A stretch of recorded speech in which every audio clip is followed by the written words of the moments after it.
keeping it real. I'm calling shotgun, wanna see my baby run. Oh, what's the word on the sea? Kicking up the dust, if you know what I mean. We got a good thing going. We got a good thing going on.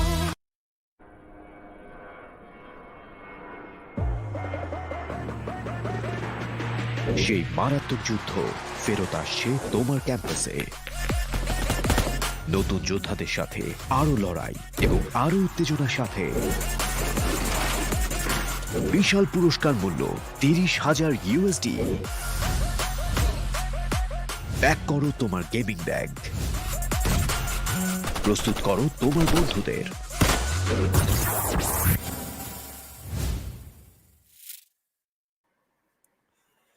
Hello guys and welcome to PUBG Mobile Campus Championship Bangladesh 2021. This is the round of 64. I'm Trooper here. I've got Fixers here with me. How are you doing, Fixers? Tell me. Well, it's been quite some eventful days that I've been having, and well, feels good to be back today. And since the quarterfinals are gonna get started off, we've got a few invited teams with us. So I'm really excited as to see how these teams are gonna perform. Definitely. I am really excited with you as well, Fixers, because we have been anticipating and we have been expecting this day for a lot of time, right? A lobby with all the players playing, with all the competitive teams playing. That is exactly what we want. So I have a lot of expectation from these teams, and with 3 Erangels on every single day, it's going to be an amazing experience. Yeah, I mean, you've got 3 Erangels, which means 3 different map circles can kind of can be the same thing, kind of also can be the different zones that we've seen. And with Erangel, it's always confusing, sometimes if you've got that Gatka circle, so many things happen around of that. Definitely. We'll have a quick look at the prize pool also. That is for $30,000 for this season, Fixes, and the first place is going to get $10,000, second $5,000. We have had a quiet look at this prize pool for some time now, and the MVP of the tournament is going to get $500 to start things off. So it's a pretty decent, hefty prize pool that these players are playing for. And now, as you mentioned, this is the quarterfinal stage. This is when the competition gets real. Yep, 100%. I mean, you've got to play your hearts out, because now during those group of 128, we had a few of those teams that could not really show up for the games. But this time we do have all the teams that have been playing deliberately and have been proving their mettle since day number 1. So now as the competition even gets more tougher, now you also have to put in even better performances. So as the games commences, I really want to see as to how these teams are going to be playing, and the point structure in fact also this time is pretty interesting as always. Definitely, this is a very decent point structure that we are using right now. The first place gets 15 points, second gets 12, third gets 10. That is the podium finish, and then you have that all important 1 kill, 1 point. That always gives the value to the kills that you're going to take during the fights, and this is the really nice point system that is going to be applicable in all these matches that we are going to witness here.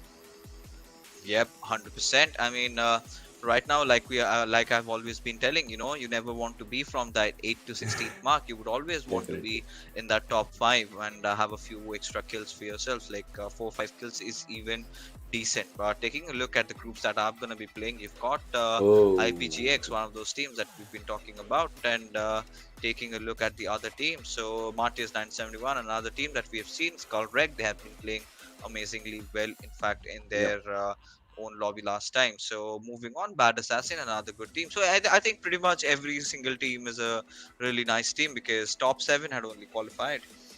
Definitely, only the top 7 have qualified, and as you mentioned, SkuLLxREKT, they were one of the top leaderboards. They were leading their chart as well. So that is one of the teams that we are going to look out for. But this is an equal opportunity, right? It's a clean slate for all the teams, right? For BF Optics as well, for Dynamics, SG as well. They have a clean slate. This is the Group A complete that we are witnessing here in front of us, and they have this because 8 teams are going ahead, right?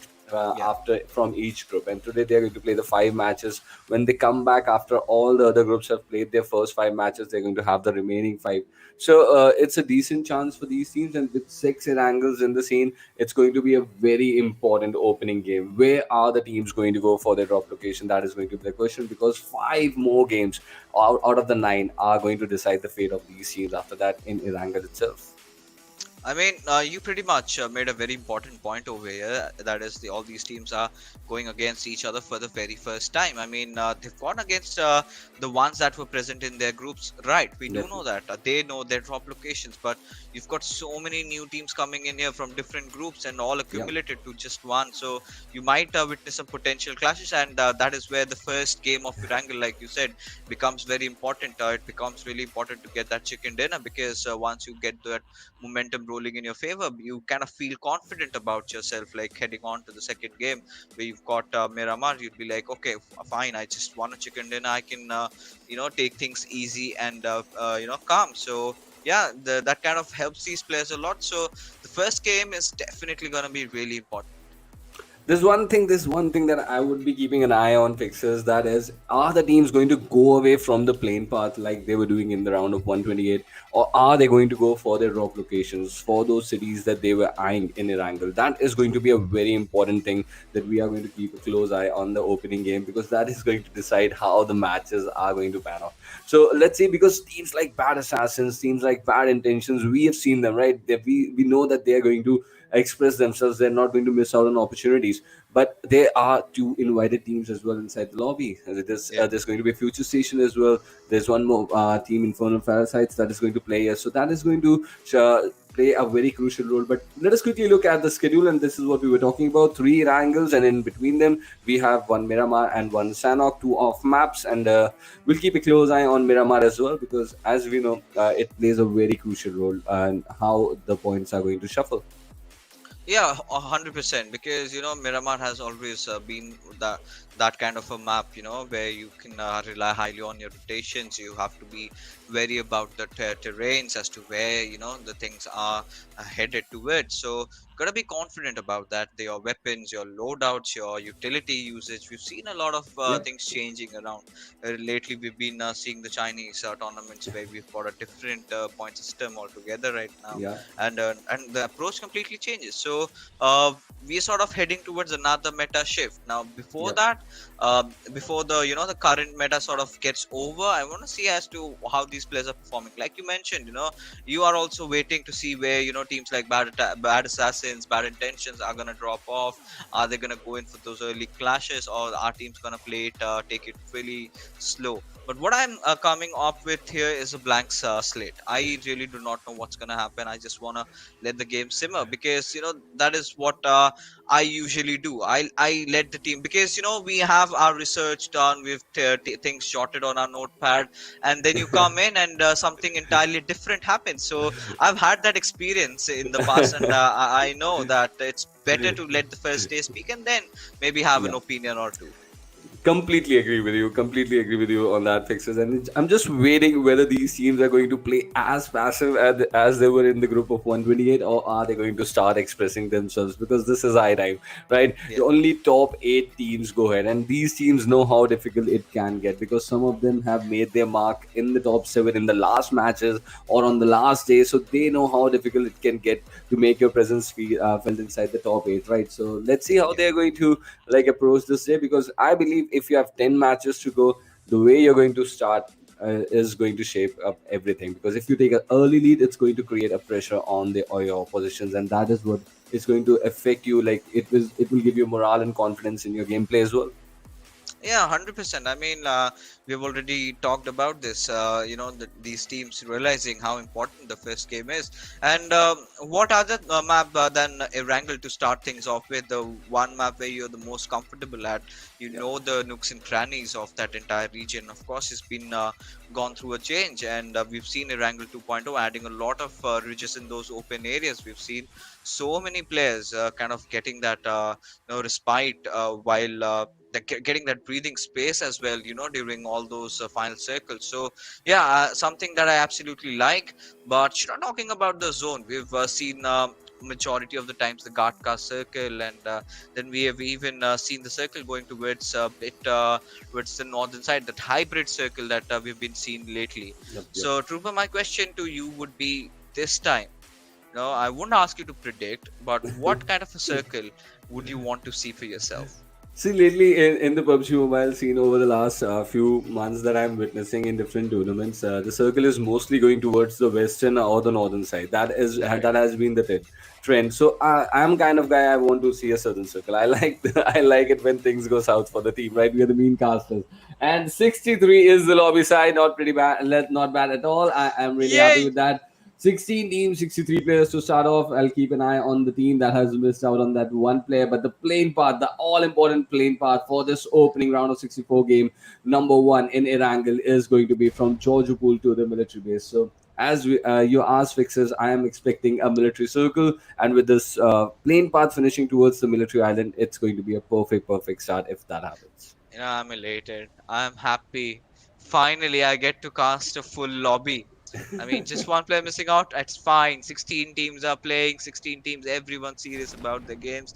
This is exactly what I wanted. And finally, it's never too late, as they call it. So, considering this flight path trajectory we have, the teams, like it's pretty obvious, right? The teams kind of trying to traverse to the eastern side are going to have a lot of trouble now. If we get Yeah. an eastern zone, then this match will be really rocky right from the very start. So, we've got to see as to how they play. But you've got FutureStation, Gremlin Storm, one of those teams, one of the biggest contenders to be the title holders of PMPL. But things did not go their way and had to crash out, in fact, in the league stages. So we've got to see as to whether or not they can redeem themselves. And there you have it, another northern circle, another hybrid circle, as we can Yep. see, Trooper. Definitely, another hybrid circle is here. But what I was interested in witnessing fixes, look at that. There's a team in Zerki, there's a team in the northern Georgiopol city. But with the plane pass starting from Georgiopol, we don't find any team on the containers or the Georgiopol city or hospital or the Gatka spread. So that is giving us an idea that all these teams are going to take it safe in this first game. They are not trying to go for those early fights, or they are not trying to express themselves for now. But there are still a few teams. Seems like Aya, teams like GV Thursday here, they're taking their drop locations. Venomed is looking good here, but the first blood is coming in here. The first knock is here. XSF Esports, one of the more expressive teams, have lost their first player here, and a knock coming in with a shotgun as well. Evileye, the future players from FutureStation, making a mark already. The invited teams getting some kills in this early game. That is a good sign to see. At least they are going to express themselves for sure. All right, so a good start is what we've had so far. We've got to just wait and watch as to how better it even gets, because now this is something promising that we did get to witness, right? Now, this is where we've got to see as to how the players and how the teams are going to perform. So, right now, I mean, considering how the circle has been, everyone sort of majority of the teams, let's just agree on one fact that they're on the southern side, right? They need to Yeah. make that rotation up north. But FutureStation, Gremlin Storm, they're also taking quite some beating over there. Yep. They are. They are already four players out of the lobby, and this is the team which has lost one of them. So let's see how the team of Bad Assassin is going to start with just one kill. They have traded a kill successfully here in the farm region, the area between farm and Pochinki. These are the compounds that they are looting up. So this is a pretty decent start. A lot of early action. Four players already eliminated out of the game. So not as passive as we were expecting the teams to go. They have had some scuffle, like trying to get away from that plane path as well. So this is a perfect start for the round of 64, I would say. I mean, yes, not really complaining a lot over here, but then again, we would expect teams like Gremlin Storm kind of having a good time, because this is Yeah. one of the lobbies they should be really feeling comfortable at. This is not the PAPL anymore. This is the PMCC. The matches should feel easier, but at the same time, you gotta watch out. You cannot, just go guns blazing absolutely everywhere, because we've seen few of the teams, if given the right circumstances, they can punish heavily. Definitely, and this is a team that has like also impressed us in patches as well. I would say that last day from Badrev, the desperate effort, desperate effort from him. They even got a chicken dinner, I remember. So let's see how they are going to do. Speaking of Badrev, he's right here on our screens, and they've already lost their teammate Machine in this early fight, but with two kills in their bags already, I think they're going to feel pretty confident about it. And this is one team fixes Aya. They just made it on the last day there. They made it. They made their appearance on the last. They made sure that they were in the top seven on the last day when in the last game. So this team knows the value of the slot that they are holding here right now. And let's just hope they play accordingly. I mean, I'm sure the lads would be nervous, but you've got to rise beyond your fears to succeed and conquer, right?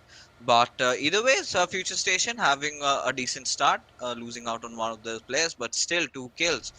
This is definitely one of those teams. If given the right circumstances, if having the ideal situation with all 4 players alive, do have the potential. We've seen them. We have seen. I have legit Yep. seen these lads, cross 20 plus kills, and that's just on a normal day. It's not that they're hot in form or anything. They've got the players who do have the potential to kind of pull it off. But like every other team, you get that dip phase in your career, right?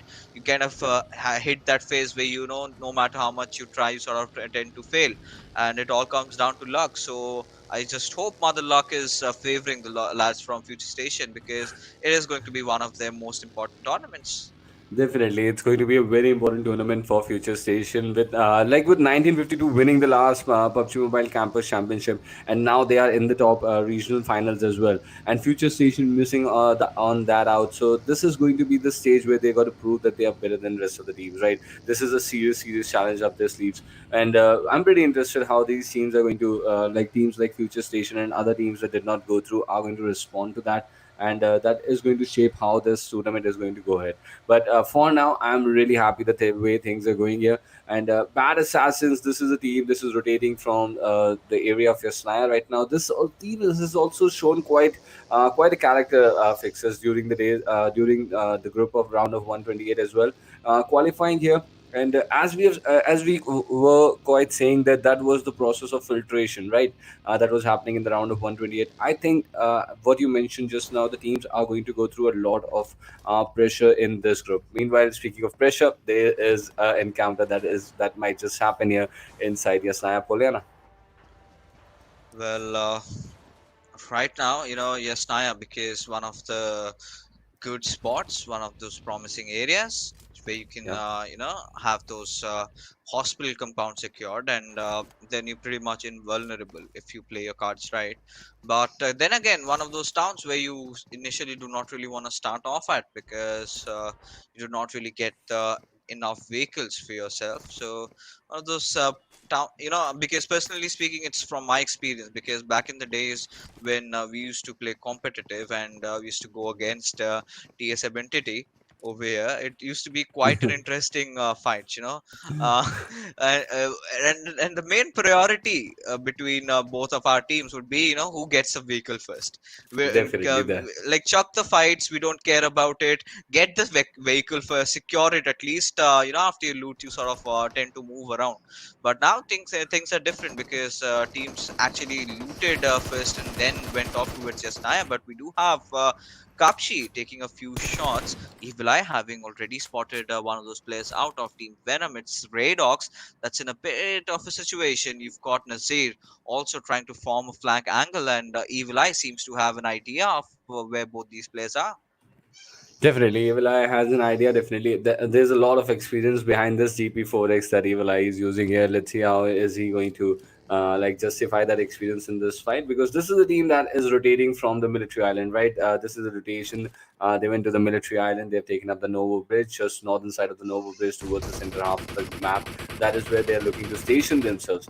So let's see how this team, and there's a nade being cooked by Kapshi. He's anticipated that push, so there's a push coming on in, and this is due to the fact that I believe this is due to the fact that they do not know which team they are fighting against, so they are looking to take a fight. But a nade quite close to Kapshi, he gets away somehow from it, and Evil Eye gets an opening or with a knock on skate here. Yeah, absolutely. As Evil Eye, he would definitely want to heal himself up. And now the cards, the numbers are sort of in FutureStation Gremlin Storm's favor. Now Skate is definitely want to trying to come back to his teammate to get that rest back up. But is Evil Eye gonna let them do that? As FutureStation, they are just bombarding this Oh, entire compound over here, and Skate will be meeting his makers anytime soon. Now Team Venom, one mistake that these lads are committing is both of them are on towards those balcony sides. Now, Future Station, Gremlin Storm will easily take over the compound, or will the players of Venom sort of try to stop them? That's gonna be an interesting tale over here. that they are quite close to each other. I'll give that for sure. But they are being needed so much here that they don't have an idea where to be exactly in this house. But there's a flanked player that is going giving them cover from the ridge behind. So that is going to be a situation. But they are under pressure and there's a push on it. And they put the first knock on Evil Eye here with the DP. And the second knock, Kapshi goes down. So somehow they hold on to the terrace here. And they have got two important knocks. Future Station Oh, going down here. This is not looking good for the lads at this moment. oh my goodness, Trooper.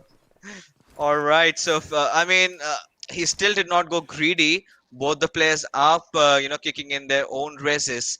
It's still a 1v1 situation, waiting for the right time to actually strike. But now, Future Station having both their players back online, I think they would want to push in tandem with each other. But one good grenade. Now they know exactly where the players are. All that I would expect Badrev to do is just lob a grenade onto its balcony, and I think that's exactly what he's trying to do as show has been taken down. Team Venomed in a whole world of trouble, but can these two lads survive by themselves?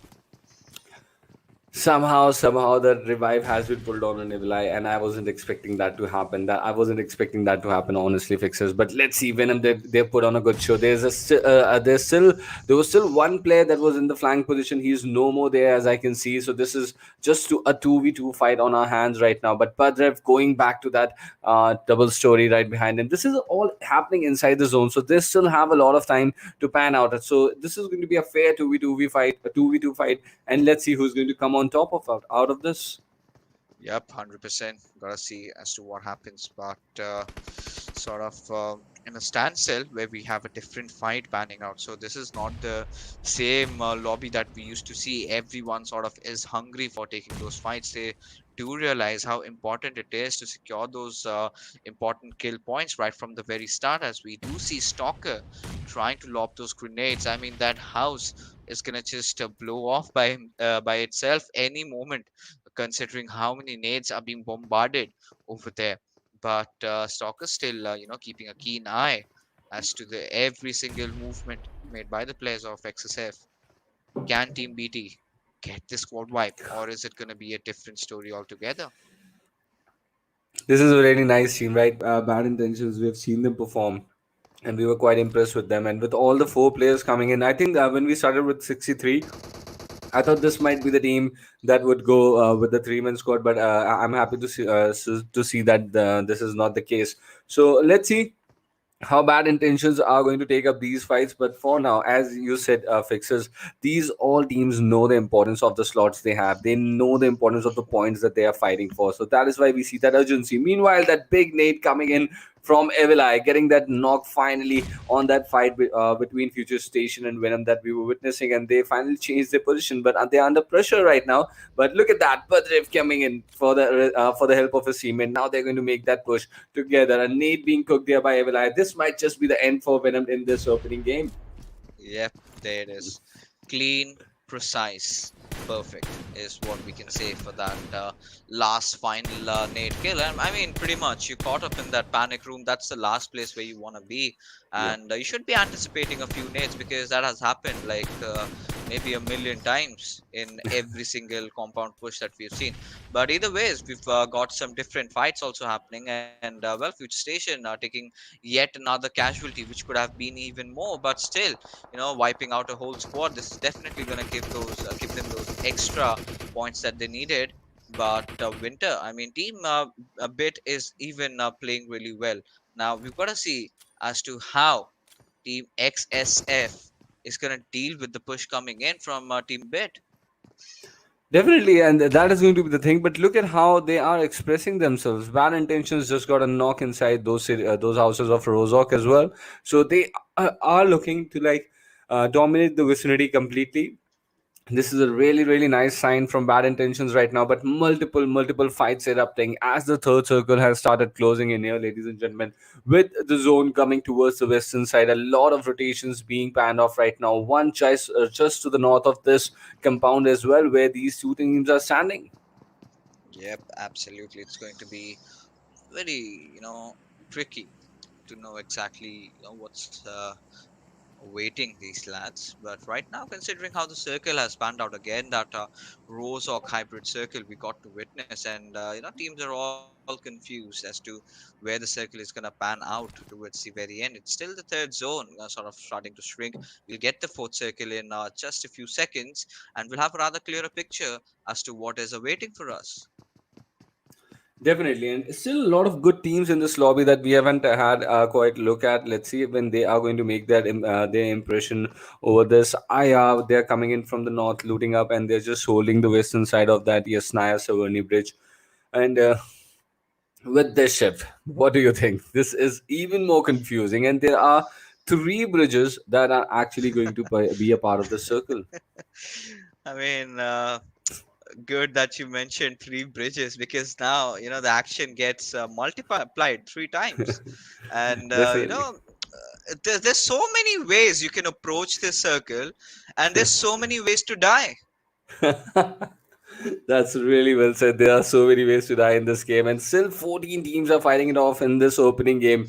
And the fourth circle is a pretty amazing one. Couldn't have been better in that part of the zone. But look at this, more players going down from Future Station, and with Birdrev going down, I believe Evil Eye is the only player. This is something they did not expect in this game, but this is what happens, right? When you start taking fights from the word go, you start losing players as well. And so this has got to be a survival game from the last player of February. But what is happening here towards the eastern edge of this zone? There's a big cluster forming on this ridge here. That was ought to happen, considering how the teams had dropped off, how they were trying to rotate. Now they're all confused. They're all figuring out as to from which angles are they going to take those fights, right? Are they going to go from the south? Are they going to go from the east? Are they going to go from the north? It's a big decision to make, and that's going to decide if or not you're going to be placing in the top five. And if you do not do that, and if you get eliminated early on, then this entire match has been kind of foiled for you. But here we have Copper taking a few shots Ooh. onto its the players of EA, and BADASSASSIN in a bit of a pickle as a good formation from the lads of Team Bit, taking down one player after the other. Yep, and we spoke of this same, right? They like to express themselves. That is exactly what they are doing. Controlling their vicinity completely, not allowing easy rotations quite close to them. This is exactly what we were expecting from bad intentions and what they're delivering right now. Now, with the fourth circle closing in fixes, this is going to put a lot of pressure on these teams. Dynamic SG, Shibley, he's lost all his teammates, the last surviving player, and this is not the kind of start they were expecting for the campaign in this round of 64. He's moving in the wrong direction, trying to make a longer rotation, but look at that. Evil Eye, he is not playing that passive game in this lobby right now. He's just confirmed one more kill, one more point for Future Station, but still 30 teams remain in the lobby. Just one player for Future Station. That is Evil Eye surviving in that tower towards the northern side, where the player just from Dynamic, the last player from Dynamic, just settled himself in that shack out there. I mean, right now, all he can possibly do is just, try to clean John and try to survive till the very end. Because the more he survives, he ensures he's got enough points for his team in terms of positioning, right? Because I think in terms of kills, the team has done the job. I mean, 5-6 kills is pretty decent and a Yeah. good way to start off. All you need to do is try and secure, say, like 5-6 position points. Now if you do that, you would definitely find yourself in the top five, and that's not shabby either. Definitely, that's not shabby at all. If Future Station can, if Vilai can pull that off. But look at this big performance also coming in from bad intentions. They're closing in, they're losing their health with those beautiful nades coming in from Sam, but they are making sure that they keep the pressure on with a knock coming in with that Molly now. That opening has been created. That bad intentions we're looking for. Sam is going to be under pressure pretty soon. Let's see how is he going to deal with it. No, he's not. He's going down. He's taken a knock definitely. He's also pulled up a knock before he goes down there. So this is not looking good for how XSF Esports was expecting their opening game to be. Well, of course, I mean, XSF finally being pushed on by the players of Team Bait. It's going to be such a disastrous finish for them. But Shavon, he's not going to give up so quickly. He's trying to form that crossfire with his teammate. Now, for Team Bait, they need to play it smart. They need to understand that these lads are up top. All they have to do is throw those nades, and yeah, they pretty much done their homework. They know how to approach that small compound, and pretty beautifully just wiped out that entire squad over there. Definitely, and look at that. More the kill feed in stopping fixes here. This is the fifth circle that has started closing now, and constantly fights happening everywhere. Still, out of the three, I believe two bridges are part of that fifth zone right now. One of the bridge being the main center of attraction where the team of Bad Assassin is holding up, and constantly the players of SkuLLxREKT are featuring there and from that bridge. Let's see how they're going to dominate this team of Max in front of them. It's going to be really tricky, but we've got the players over here of Team SkuLLxREKT just pushing on towards Team Max, like you mentioned, and they'll make no mistake in just wiping out their existence, completely deleting them from the server, as the circle sort of has seemed to have formed, and these teams do realize for a fact that they need to get down south, and considering situations right now, they've got to make some important choices. Do they keep their vehicles along with them or not? But in the meanwhile, we do have Shuvo just spraying down on towards the players of MARTYRS 1971, and one of their players have taken damage. One of them has already been eliminated. But Team Phantom, well, they do not really have the numbers, just the duo surviving. Definitely, and there are a lot of players who have been the casualty of this zone here exactly. And look at that Molly coming in from Shuvo. He's making sure he's applying that pressure constantly on the team of MARTYRS 1971 here. Let's see how is he going to deal with this. And look at that push coming in with the teammate arriving. A bit of an aggressive stance looking towards that side, but there's a backstab coming in from Bad Intentions. They are not going to allow any team to prevail in that vicinity without their intervention. I mean, bad intentions. They definitely have some really, really bad intention for all these teams. You know, they're just gonna wipe them away, every single player. But Albi, he did not want to live. He just drowned himself. Did not even come out in the open. Did not give away his skill. That's the only, shining golden thing that I can take from this particular blunder that just happened in front of us. But either ways, we've got 8 teams online right now, and Team Bad Intention, they are looking so well prepared. They're looking so sharp that they might as well take the chicken. Yep, they've. It's looking a simple game for them, right? They have not put a lot of pressure on themselves. They're just playing their natural game. That is exactly what we want in these sort of tournaments, right? And that is what exactly Bad Intentions is giving to us. On one side, I see it. I see the team of Bad Intentions prevailing. On the other side, in the kill feed, what the report is coming that SkuLLxREKT is also playing a pretty decent game. So these are the two teams that are looking impressive for now. But there's a decent performance coming in from MARTYRS 1971 as well. So these are the three teams, and as I see in the backdrop, look at that. IPG Electrify is also managing to get some players out there. In fact, that is Infernal Parasite that is managing to get some players out in the final circle here from the Western Edge. I mean, another team that has been invited, we have seen Infernal Parasite GX in the past in different tournaments. I mean, yeah, they've been playing pretty decent, if not best. But you've got to take a look at Bad Intentions. Well, they've got to get inside the circle. They do not really have majority of it. But this is where the real test lies, right? How are they going to get in? Definitely. Considering you've got Team IR right in front of us, you've got a few players of MARTYRS, and there you have Team BA's Junior also somehow proning inside the water. So a lot of fishes, but who is gonna take them out?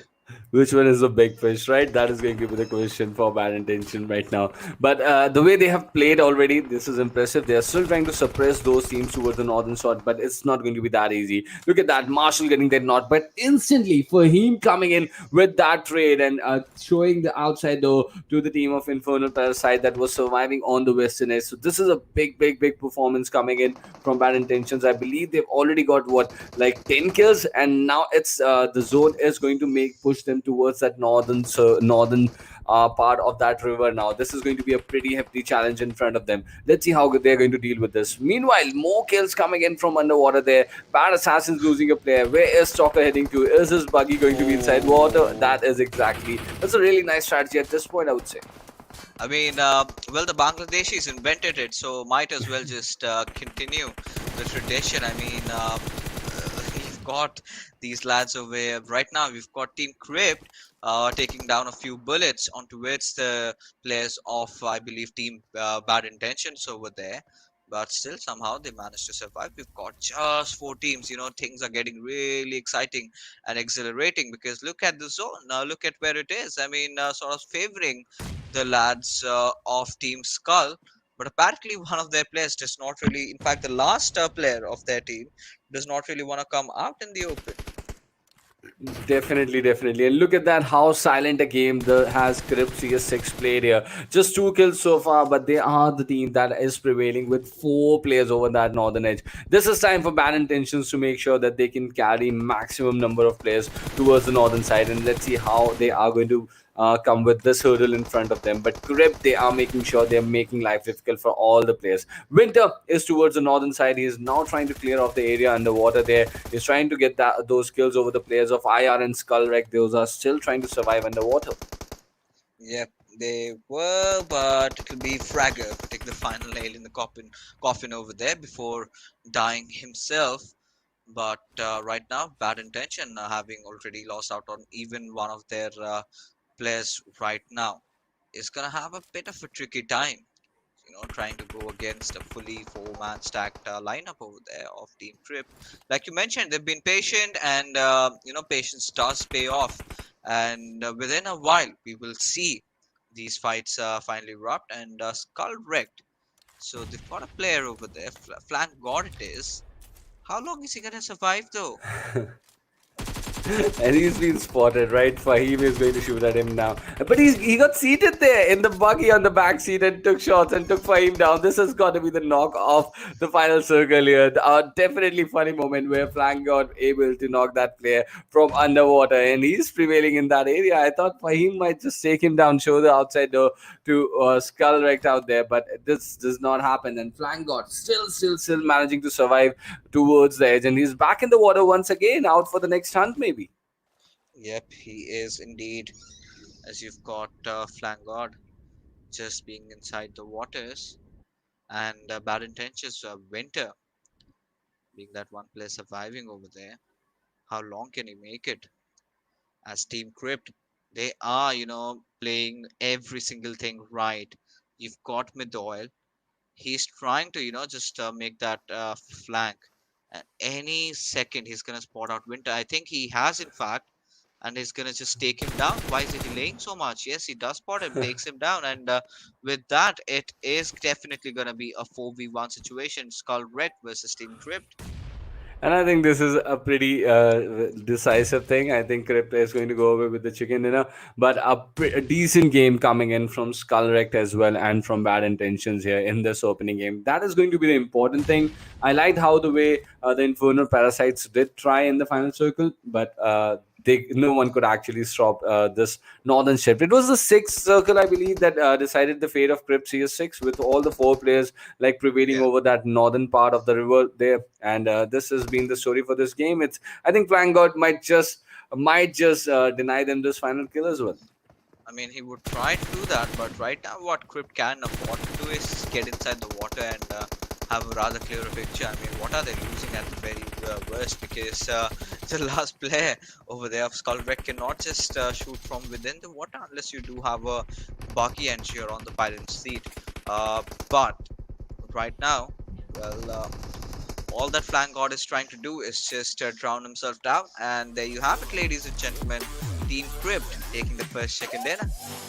Definitely, that was decided like a few minutes earlier. The way when they eliminated the last player from Bad Intentions, it was It looking was pretty Winter. good, and yeah, it was Winter, and the last player, and he got eliminated by the DP, I believe.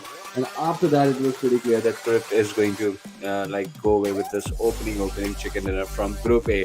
So 15 important crucial points growing the way of Crypt CX6, but we've got to keep an eye on which teams are going to take the maximum points out of this opening game. Yeah, I mean, I think for me, the winners will be Bad Intentions. The way they've been playing, the kind of kills that they've gotten for themselves, and despite of course being positioned at the third spot, which is still not yet too shabby, to be honest, because uh, considering how the zone panned out, they had majority of it initially, but the moment it sort of shifted away from them, that's where the trouble began, and that's where things started going south. And the lads did try their best. They did try whatever they could have done, and one of them, of course, remained till the very end. But that was just about it. Definitely, and Bad Intentions, as you said, they are the winner for me as well, and they got the maximum points, and I believe they are not going to be very far behind the team of Rip CX6 because they've got a lot of kills in their tally. It's just you're going to know just in a little time how many kills to be precise, and even the match ranking is going to give us a clear idea how good Bad Intentions were in this game. Like controlling over that eastern compound of Rozok completely, not allowing XSF Esports to express or prevail or bloom in that area at all. Making sure they got important knocks over those rotations that were pretty close to their compounds, and when it came to the moment of pushing towards the team, they made sure that they did the least number of mistakes that they could do. Yeah, I mean, they tried everything, but like you mentioned, Team Crypt, they were perfect. They just were patient. They were just kind of calm. They waited for the right moment to strike, and it's understandable. You cannot just expect a team to be, going bamboozling right from the very start. Some people like to start things slow, and then Yep. go all humpity hump. So yeah, that's the way people like it. But there you have it. The first match ranking coming right in front of us. Bad Intention with 20 points. Like I mentioned, these 10 kills definitely did help them secure that first spot. But even SkuLLxREKT, considering how they had positioned, they did come second. But those 7 kills definitely did help them earning the second spot. Ooh, where was AUTOxWIN? I was sort of finding them, but I could not see. So that was an early exit for this. So let us look at this second page. XSF Esports, they were eliminated early. SCL being EnvyUs, one of the good teams in this lobby that was eliminated early, I believe, in just outside Yasnaya Poliana. That is where they started their first fight. And Dynamic SG, we watched them put up a good show as well. But how the way the team Venomed put up that fight against FutureStation, that was Yeah. also something to look out for. They were not afraid at all. So that was a good sign coming in from that team, and I was really impressed with their opening fight. Let's see how they're going to capitalize on their entire campaign with the confidence and the morale they're going to take away from this fight that they had against Future Station. I mean, in that fight, Venom could have done a bit, better. Not to Yeah. scoff about it. You've got two of your players alive over there. What you could have easily done is formed a not panicked, not really threw enough of these smokes. These smokes could have been easily avoided by these players because even the skylight towards the left side, from where you can have a peek on towards the those stairs room, Yeah. that could have been open. So what these players could have done, or what these professional players usually do in the scene, is they wait it out there over there. Yep. They just Yep. slightly peek, they spot someone, they take someone down, or you can just nade from there and apply, keep that pressure going on.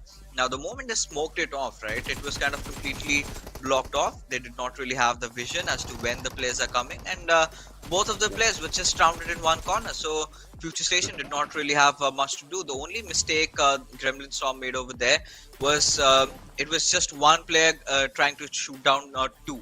So that's where he sort of did manage to get one knock, but eventually they kind of got outgunned over there. And Yep. Yep. Future Station did have to kind of bite the dust over there, and eventually they sort of retreated, but came back stronger. Definitely, they came back stronger, and I was really impressed the way Evilai and Badrev they played this game. A lot of expectations on that team in the overall. Still 4 matches for the day for FutureStation, Gremlin Storm. Let's see what they're going to do. And you never know. Towards the end of the day, they might just lead the chart. But there is going to be one team that is going to be really towards that top podium, and they've made their clear intentions that they have really bad ones. So let's see how the team of bad intentions is going to go ahead. I mean, the best part, Trooper, over here is that we had 16 teams. Now, when you got 16 teams, a full lobby, things tend to get so exciting, right? Everyone sort of contributing, everyone sort of taking those fights. There's not even a single moment of silence. So that's what I loved about this game. Definitely, and we'll watch a lot more action upcoming towards the 4 matches that are coming up. But on the other side of this short break.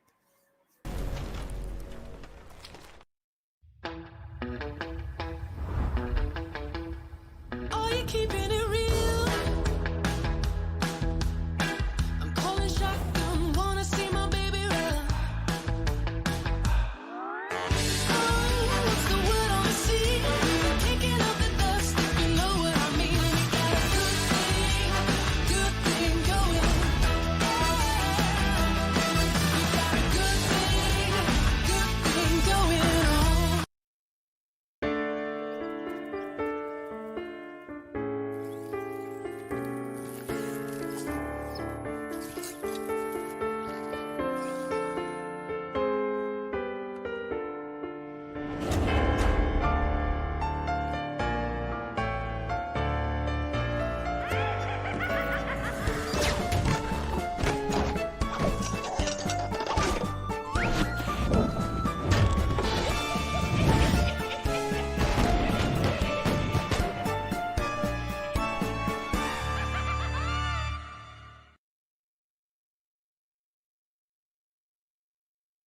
Welcome to Karkin. Today, let me guide you on an in-depth understanding of this 4-square-kilometer humble island. Before stepping into Karkin, you may have already heard about the intimidating demolition zone. In demolition zone, buildings will be destroyed into smithereens. But rest assured that today's tour will be a safe one. Karkin might be a small island, but the textile industry of the island works as a crucial financial support for the entire island. Our first attraction is Al Haik. Al Haik is a medium-scale town, and people who lived here refine pigments for a living. Then those pigments will be sent to Hadika Nemo for dyeing. Skyscrapers are scarce in Al Haik. Compared to other urban areas, there are fewer visitors here, which makes looting easier. It's a perfect choice for a team of 4 in search of adequate equipment supplies. We'll be walking by the sea, and our next attraction will be Hadika Nemo, which serves as the port of importing raw materials of Karkin. Imported textiles are dyed in vats filled with multiple colors and distributed to the factories. If you want to choose this place as your landing spot, then it's recommended that 1 to 2 players in your team land in the containers area, as they can easily find combat supplies here, and head to the city to support their teammates. In the middle of our journey to Al Habar, we'll be passing by an enclosed warehouse. You will need to use sticky bomb to blast the walls that look less solid to get in. There's always something nice in here. But be careful, as one might not want to hide behind those walls during combat, because those unmaintained walls can be easily penetrated with just a touch, making you susceptible to attacks from enemies and exposing you to dangers. The next stop is Al Habar, which is the largest urban area in Karkin. There are many residents, hence the numerous high-rising residences. No doubt this place will be a popular spot in the future. Our next attraction is the port city of Bar Shahir, which stores and exports goods of Karkin. This is the perfect spot to search for weapons, making it my personal favorite. Next up is the city of the West, Bashara. It was a city congested with residents, with tall buildings providing convenience in observing the surrounding movements. Just make sure not to lose your directions here. Our final destination is the cargo ship, located at the southwest corner of the map. This ship has been idle here for forever, and has already been abandoned. Yet there are still goods that remained here. However, due to the gigantic size of the cargo ship and the containers, this place no doubt becomes a place to rumble. Don't you feel the excitement already just thinking of it? Besides these urban areas, Karkin also houses many such little buildings. Rumor has it that there's another passage beneath these buildings, as well as a huge space beneath Karkin. Well, it's up to you, believe them or not. Alright, Your Karkin tour is now closing its curtains. Looking forward to seeing you next time.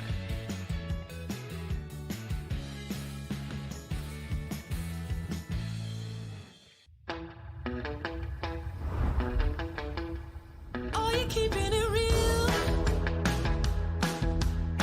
I'm calling shotgun, wanna see my baby run. Oh, what's the word on the sea? Kicking up the dust, if you know what I mean. We got a good thing going. We got a good thing going on.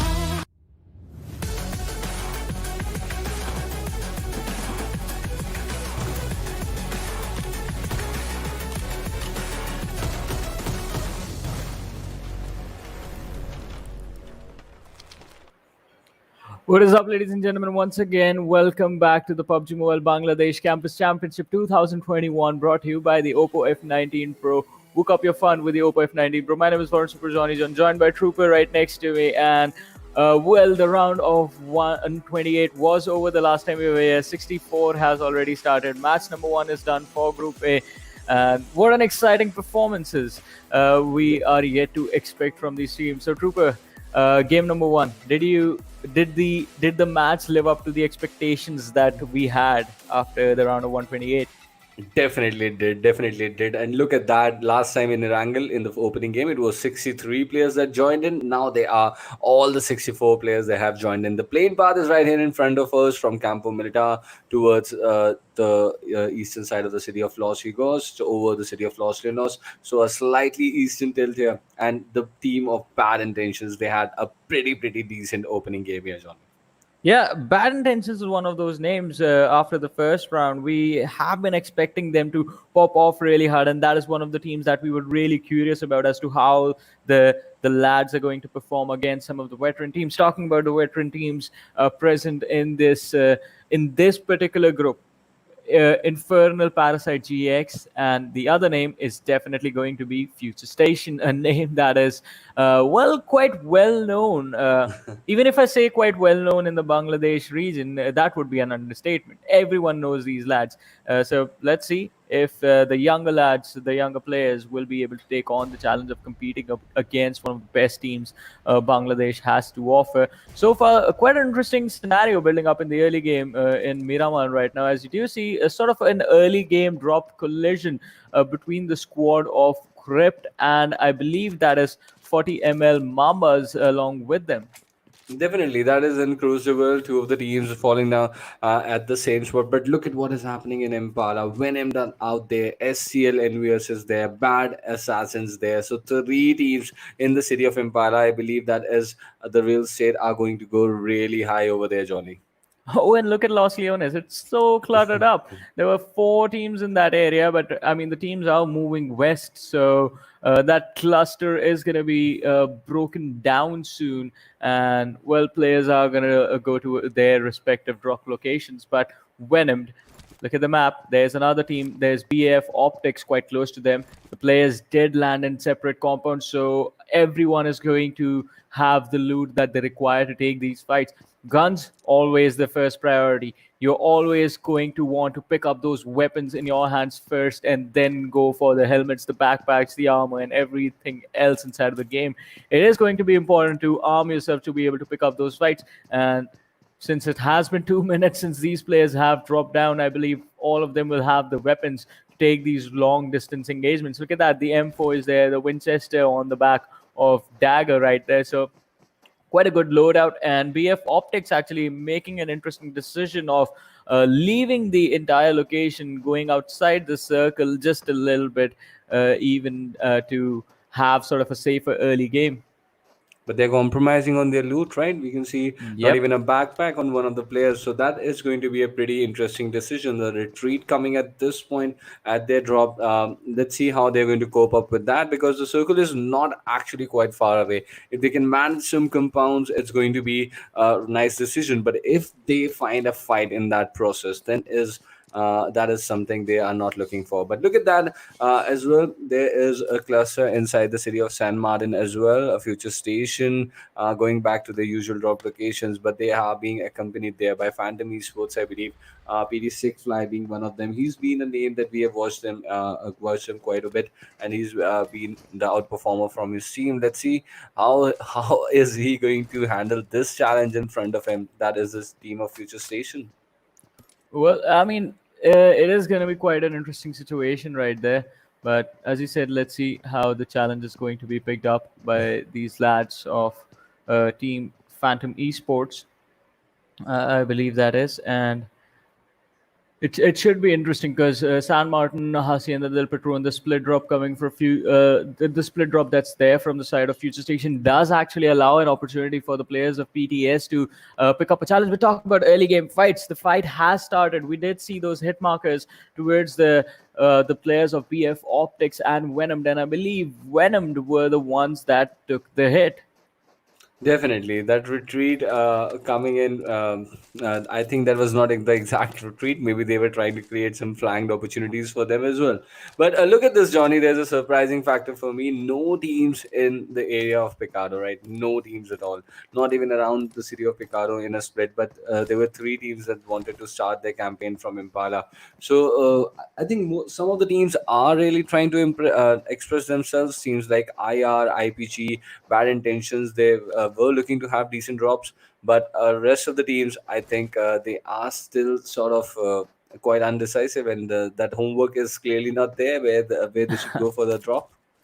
I mean, exactly. I mean, that has to be a thing that teams need to do. The homework. You need to, before you jump into a game, especially once you are sort of, well, we can call this like the quarterfinals, right? Because right now, round of 64, then 32, then we have the finals happening with 16 teams. So I'm just going to say quarterfinals right now. So if you are in the part of a quarterfinals of a tournament, you need to have the study done, especially the sample sizes for these teams are already ready. You will have enough material from the qualification matches to actually figure out where teams like to drop, how they like to play, what level of aggression do they come out with. But now, look at this, Phantom Esports taking the fight against FutureStation. Bad Rev, he has been cornered out. 1v2 situation, and he's going to be taken down by Iron Man.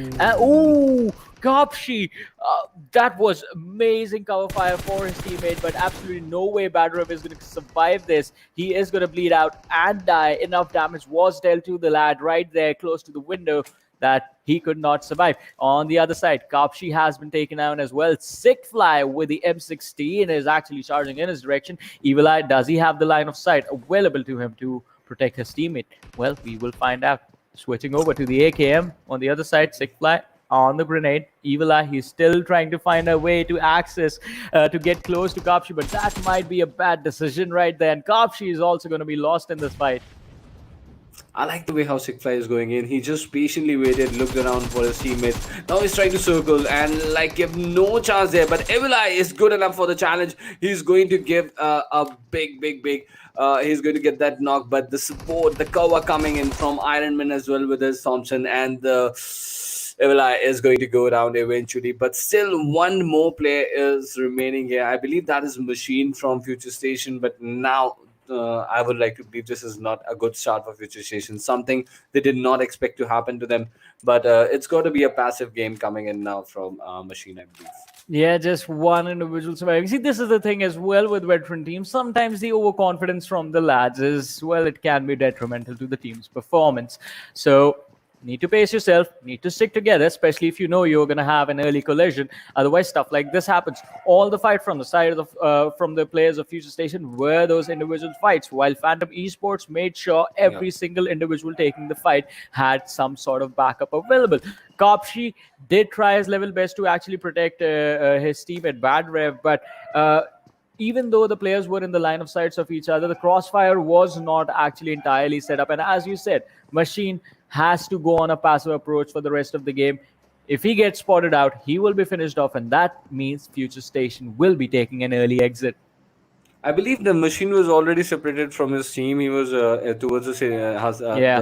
the compound of Hacienda de Petron, that golden mirror of being the evidence there. So that kind of sort of reminded me that he was not inside the city of San Martin. So that also was a factor that went against Future Station there. But yep, just like you said, Johnny, they did make sure, Bad Intentions made sure that they had some sort of a cover player always there when they were looking to go into those fights. And that is the reason why they've got 3 kills at the start of this campaign and they are looking good without any casualties. Yeah, definitely a good start for Phantom Esports right there. But let's see if they can pull themselves towards the end of the game. In the meanwhile, the first blue zone is closing, and we will have the second circle. Let's see where this one is going to go. It should be in front of us in about 3, 2. Oh, all right, a little bit quicker than I anticipated, but there it is. Picardo, Los Leones, quite a decent circle. We do have those major cities as part of the circle right now, and apart from that, I mean, most of the teams are entering from the northeastern side towards Minas Generalis, La Bendita, that sort of a situation. Western side has a bit of a cluster as well, but those ridges should keep these teams separated from each other. So I don't expect too much aggression from that area.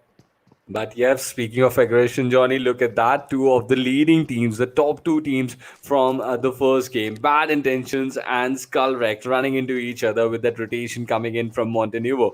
That might be something interesting because we have seen Bad Intentions not allowing rotations like being executed pretty close to them. But more teams coming towards from that direction, Martyr 1971 being one of them, Dynamic SG coming in from that and coming towards that cluster. So just towards the southwest of Picardo, that is where a lot of action is developing, and we are going to go right over there. Well, definitely. And not just that, but look at this. As you mentioned, Bad Intentions and SkuLLxREKT. The fight has started. SkuLLxREKT being spotted out Thursday has been pinned down by Winter. One good grenade from either parties right there could actually result in a knock coming in. But Winter is going to be dropped down by Ryzen with a wonderful spray from the backlines. Ryzen completely shut down. The trade has come in because SkuLLxREKT actually lost one of their own players. It's a 3v3 situation right now. Stalker, well, he is living up to his name. He's trying to stalk Thursday, who is trying to back off, sort of. And while these two teams fight it out, MARTYRS use this to their advantage, and they actually get themselves inside the circle. Thursday stood up there for a second, so definitely that information is now there, and Stalker is now pretty much has an idea where Thursday is right now. But where is the cover for Thursday? That is my question: is he going to get is he going to get caught out in the open alone? And that is exactly what happens to him. The cover is just a bit late for him, and that is going to punish him. And one more point going Bad Intentions way. I believe the rest of the players of SkuLLxREKT are now going to move ahead and not going to take part in this altercation anymore. Well, I mean, that can be a decision that the team can work with in the future. But all right, let's talk about this. The perfect loadout for the map of Miramar. It's the OM with the 4x, the level.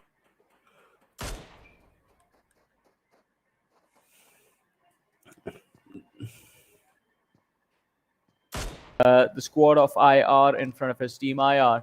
Cube has a Mini 14, has a perfect scope on it, and has the team of Dynamic SG in front of him. So that fight is breaking out, but topic of fights, Machine, he has been spotted out.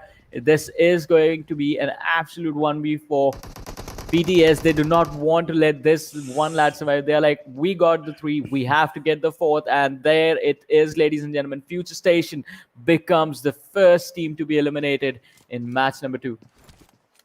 That is something they're not going to be happy with because there are going to be just 2 Miramars in this round, right? And in the first one, they have been eliminated early from their drop location of San Martin. So let's see how FutureStation is going to come back. And I am really sure they're going to work on the mistakes that they did all those 1v1 taken without any cover.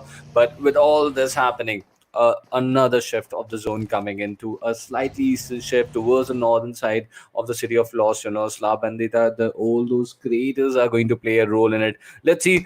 This is looking quite a good spot for the team of Bad Assassins, to be honest. They retreated from Impala, but those ridges out there towards the southern part of Minas is going to be perfect abode for the teams like Bad Assassins. I mean, it can work out in their favor, but Bad Assassins, they need to figure out how they are actually going to enter the circle first. Because you can be sure that the teams coming in from the northern side will actually try and approach that eastern side, and as you mentioned, that crater area. So that can that is a really good entry point for a lot of teams coming in from the northern side or the eastern side. So that is something that Bad Assassins have to consider as well, the possibility of them being challenged for that position, and based on that they can actually plan out their rotations. Let's see what that is going to look like in the future. But so far, SkuLLxREKT, they find themselves in another bit of a situation as Ryzen, he has to take this literal uphill battle against the players of CRYPT while he gets shot in the back. So Ryzen is definitely going to be dropped to the floor, and CRYPT actually do end up getting that kill. Oh no, the kill actually gets taken away.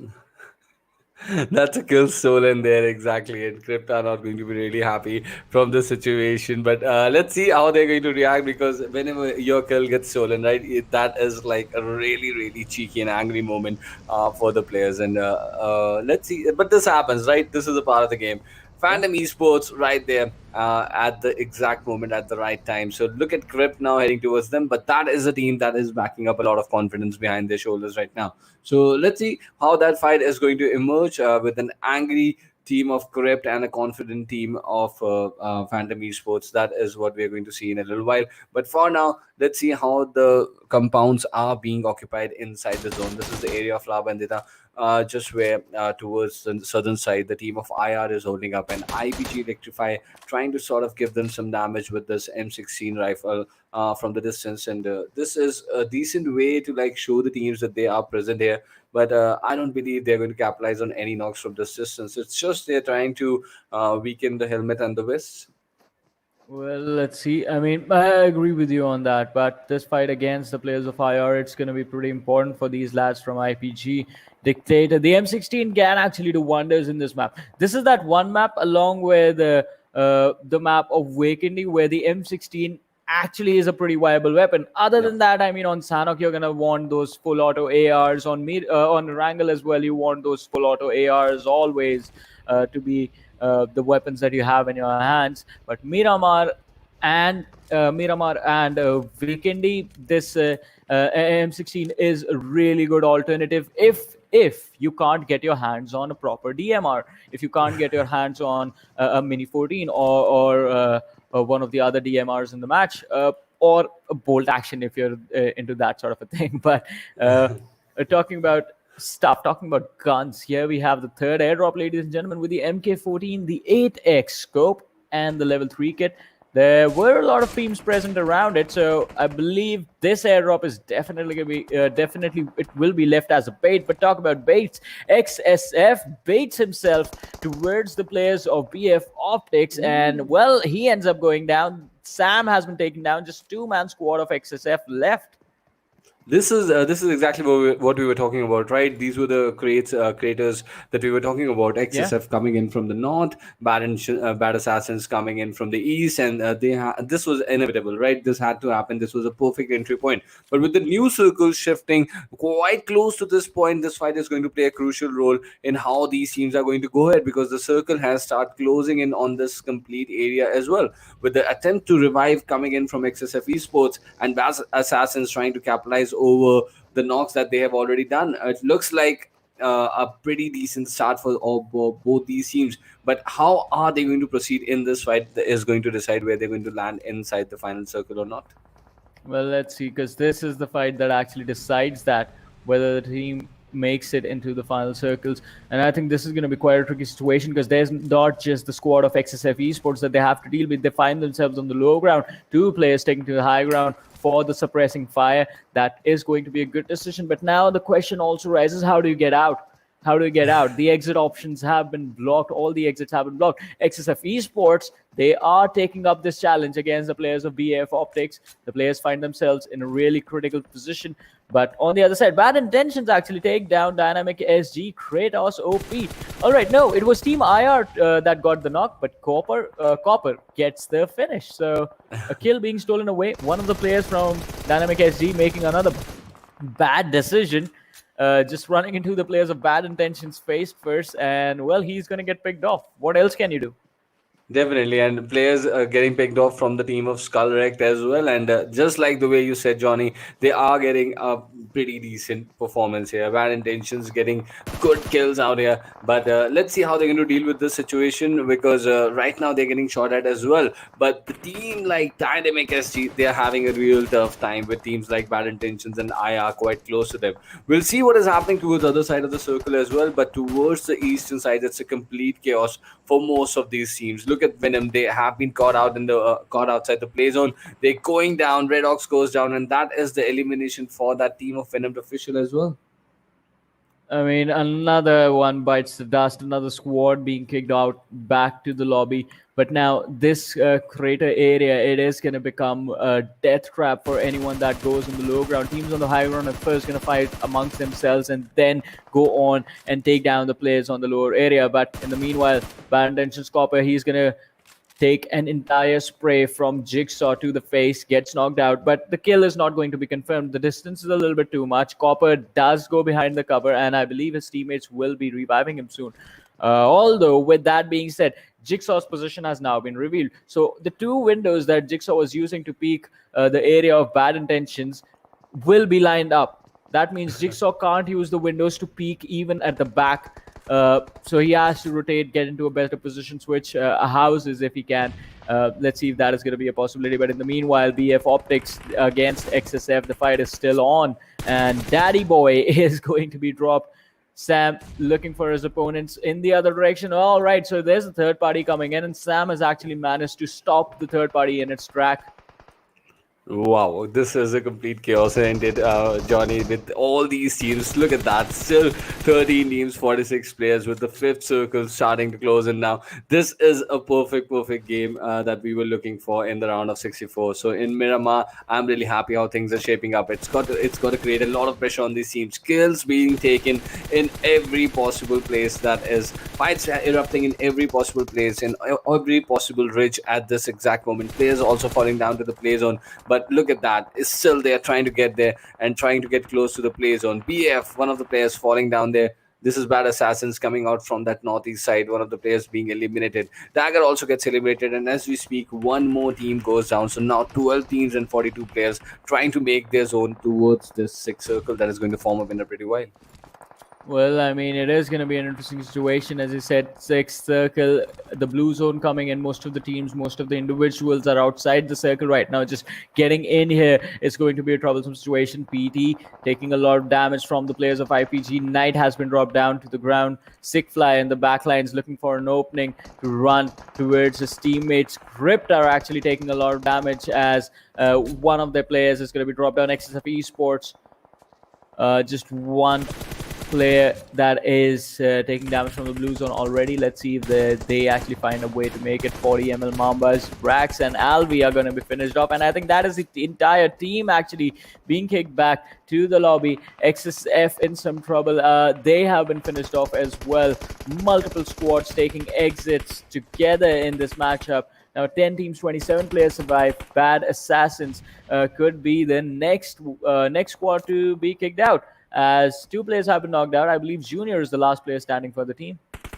Definitely, this is going to be a very interesting thing with a lot of traffic coming in from the northern side. And as you said, Johnny, a lot of teams going down instantly. We have now 9 teams that are still contesting, and they are trying to make their way from the northern side scenes. And this is a place that IPG Electrify has been holding off for quite some time. We saw the compound that they are eyeing on one side. They had Aya, Marty 1971 trying to come in from one side. So a lot of pressure being created on all these players right here as we speak. But Dictator with that M16 rifle 4x, he's been controlling that wall for quite some time now. Well, he has been there, as he said, for quite a while, and he has been making a lot of noise as well. But oh, the squad of IR could be in some trouble as Martyrs have been spotted out. Hitman is going to be taking some shots. He actually did fall back along the wall right there.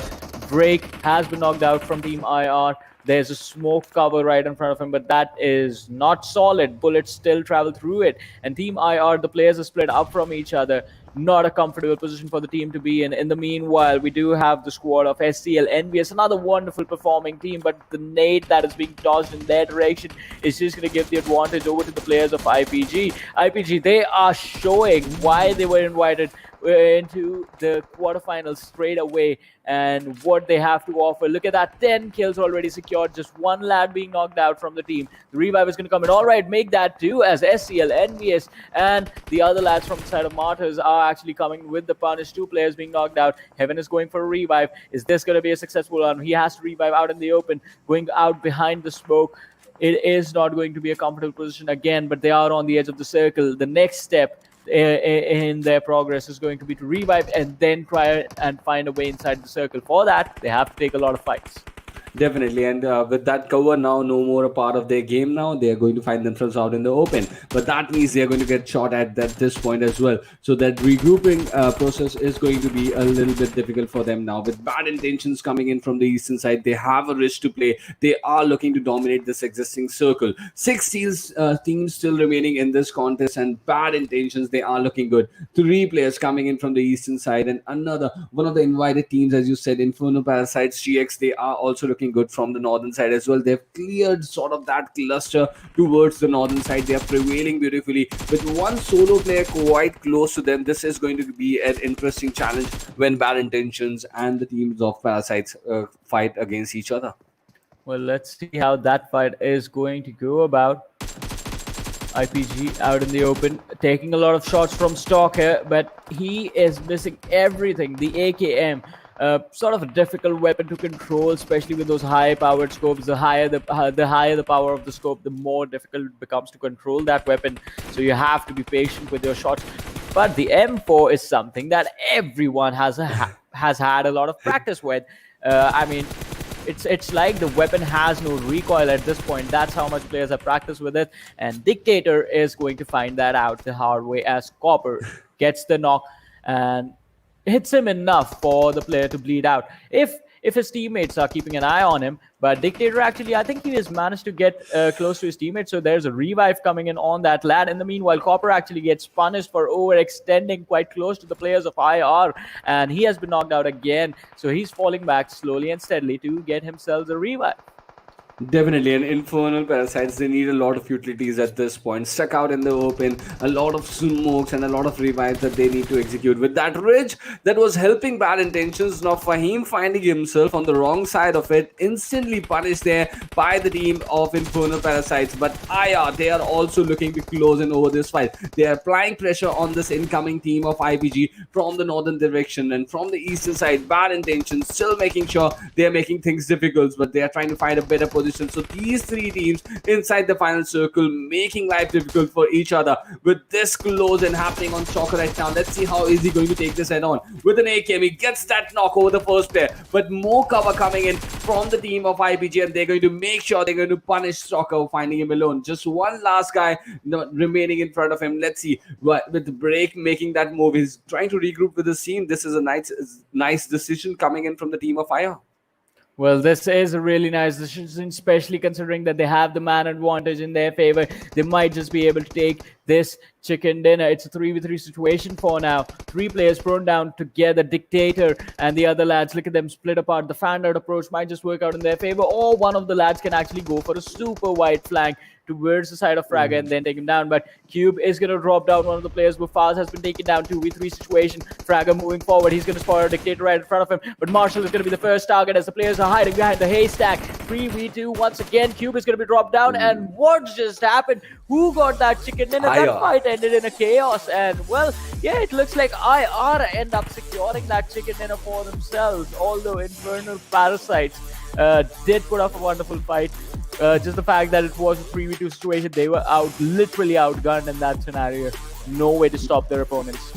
Definitely, and I believe it was IR. It looked like IR. I would be really disappointed Let's if see. it I is don't know, not IR. But the way IR was aggressing themselves over the team, it was a really, Yeah. really impressive performance coming in from them. And the way they played the final circle, right? IR, even in the last game in Erangel, they made sure they were not picking up a lot of mid game and early fights, and they were trying to take a maximum number of players inside the final circle. This is exactly what they have done here in Miramar as well. So pretty decent performances back to back coming in from the team of IR, and they have come here the hard way, right? They have made they've got their slot on the last day with a good performance on Yeah. the last day. So that confidence is coming in the performance of IR right away. But IPG telling why they are one of the invited teams and justifying their performance here inside Miramar. A brilliant game, and with that utility usage, the way they have handled bad intentions with that ridge towards their favor, it was an amazing show of their talent. Exactly. Not just that. I mean, the firepower that was displayed by the team from the early stages to the late stages of the game, constantly picking up those fights, playing the circle really beautifully. As you said, there was a reason this team was invited, and well, we have it in front of us. But yes, talking about Team IR, the way they carried the momentum from the previous stages of the tournament, not just them, Bad Intentions as well. Bad Intentions was one of the best performing teams from their group.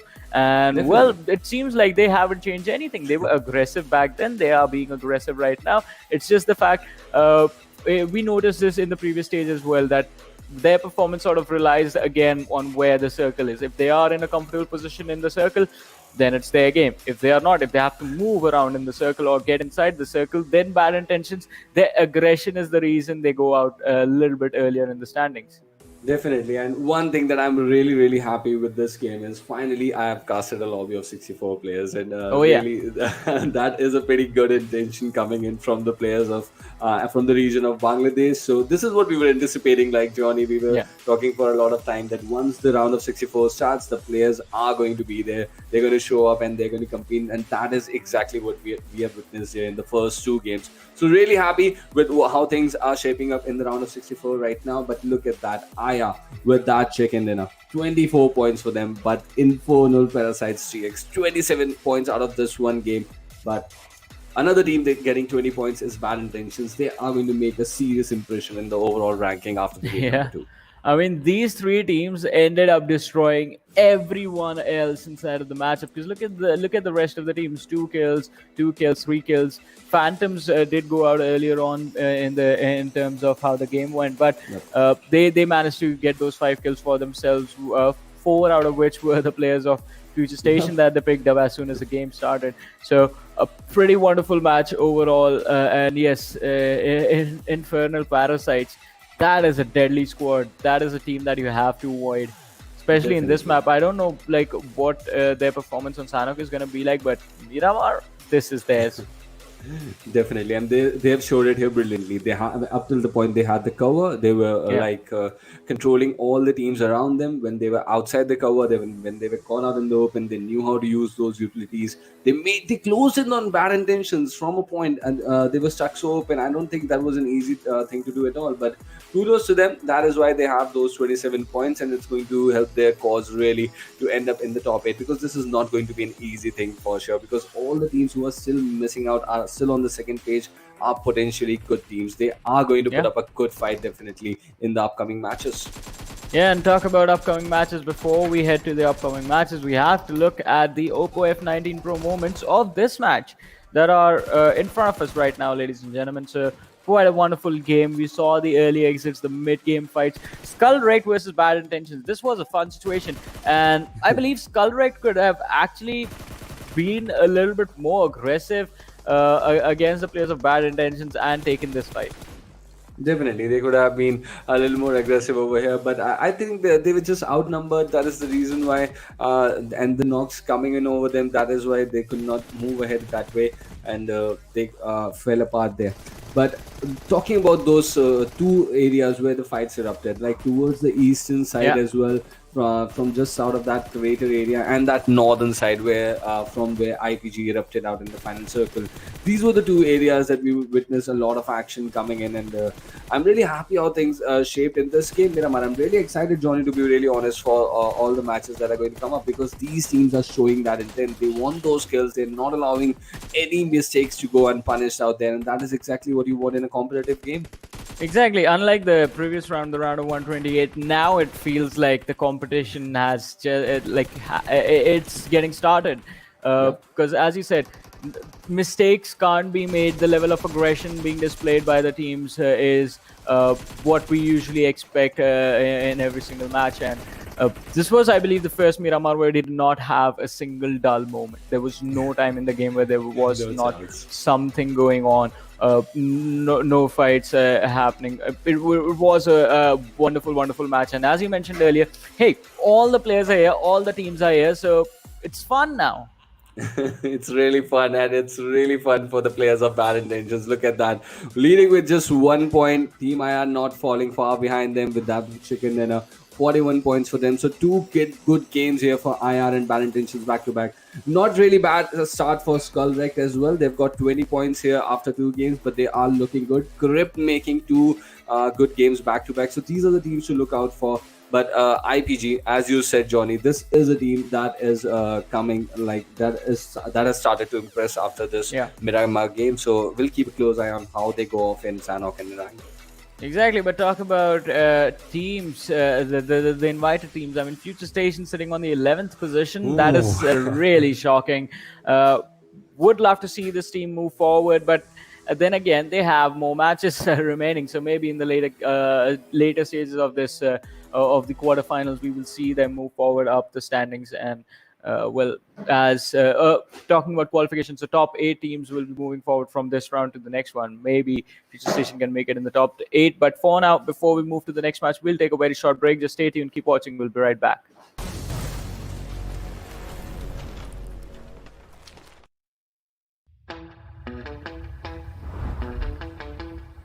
Are you keeping it real?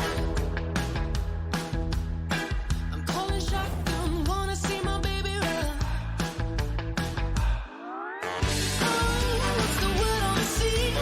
Kicking up the dust, if you know what I mean. We got a good thing going. We got a good thing going on.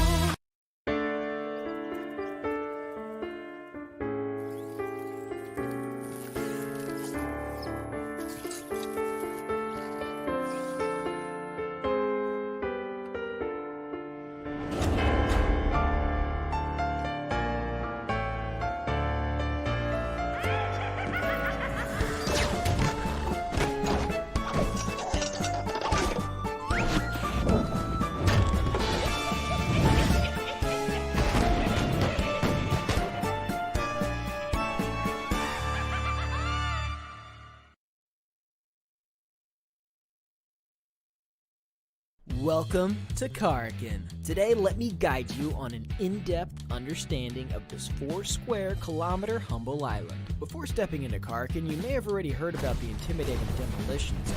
In Demolition Zone, buildings will be destroyed into smithereens. But rest assured that today's tour will be a safe one. Karkin might be a small island, but the textile industry of the island works as a crucial financial support for the entire island. Our first attraction is Al Haik.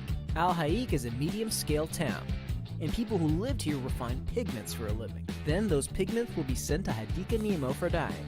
Skyscrapers are scarce in Al Haik. Compared to other urban areas, there are fewer visitors here, which makes looting easier. It's a perfect choice for a team of 4 in search of adequate equipment supplies. We'll be walking by the sea, and our next attraction will be Hadika Nemo, which serves as the port of importing raw materials of Karkin. Imported textiles are dyed in vats filled with multiple colors and distributed to the factories. If you want to choose this place as your landing spot, then it's recommended that 1 to 2 players in your team land in the containers area, as they can easily find combat supplies here, and head to the city to support their teammates. In the middle of our journey to Al Habar, we'll be passing by an enclosed warehouse. You will need to use sticky bomb to blast the walls that look less solid to get in. There's always something nice in here. But be careful, as one might not want to hide behind those walls during combat, because those unmaintained walls can be easily penetrated with just a touch, making you susceptible to attacks from enemies and exposing you to dangers. The next stop is Al Habar, which is the largest urban area in Karakin. There are many residents, hence the numerous high-rising residences. No doubt this place will be a popular spot in the future. Our next attraction is the port city of Bar Shahir, which stores and exports goods of Karakin. This is the perfect spot to search for weapons, making it my personal favorite. Next up is the city of the West, Bashara. It was a city congested with residents, with tall buildings providing convenience in observing the surrounding movements. Just make sure not to lose your directions here. Our final destination is the cargo ship, located at the southwest corner of the map. This ship has been idle here for like forever. Are you keeping it real? I'm calling shotgun, wanna see my baby run. Oh, what's the word on the sea? Kicking up the dust, if you know what I mean. We got a good thing going. We got a good thing going on.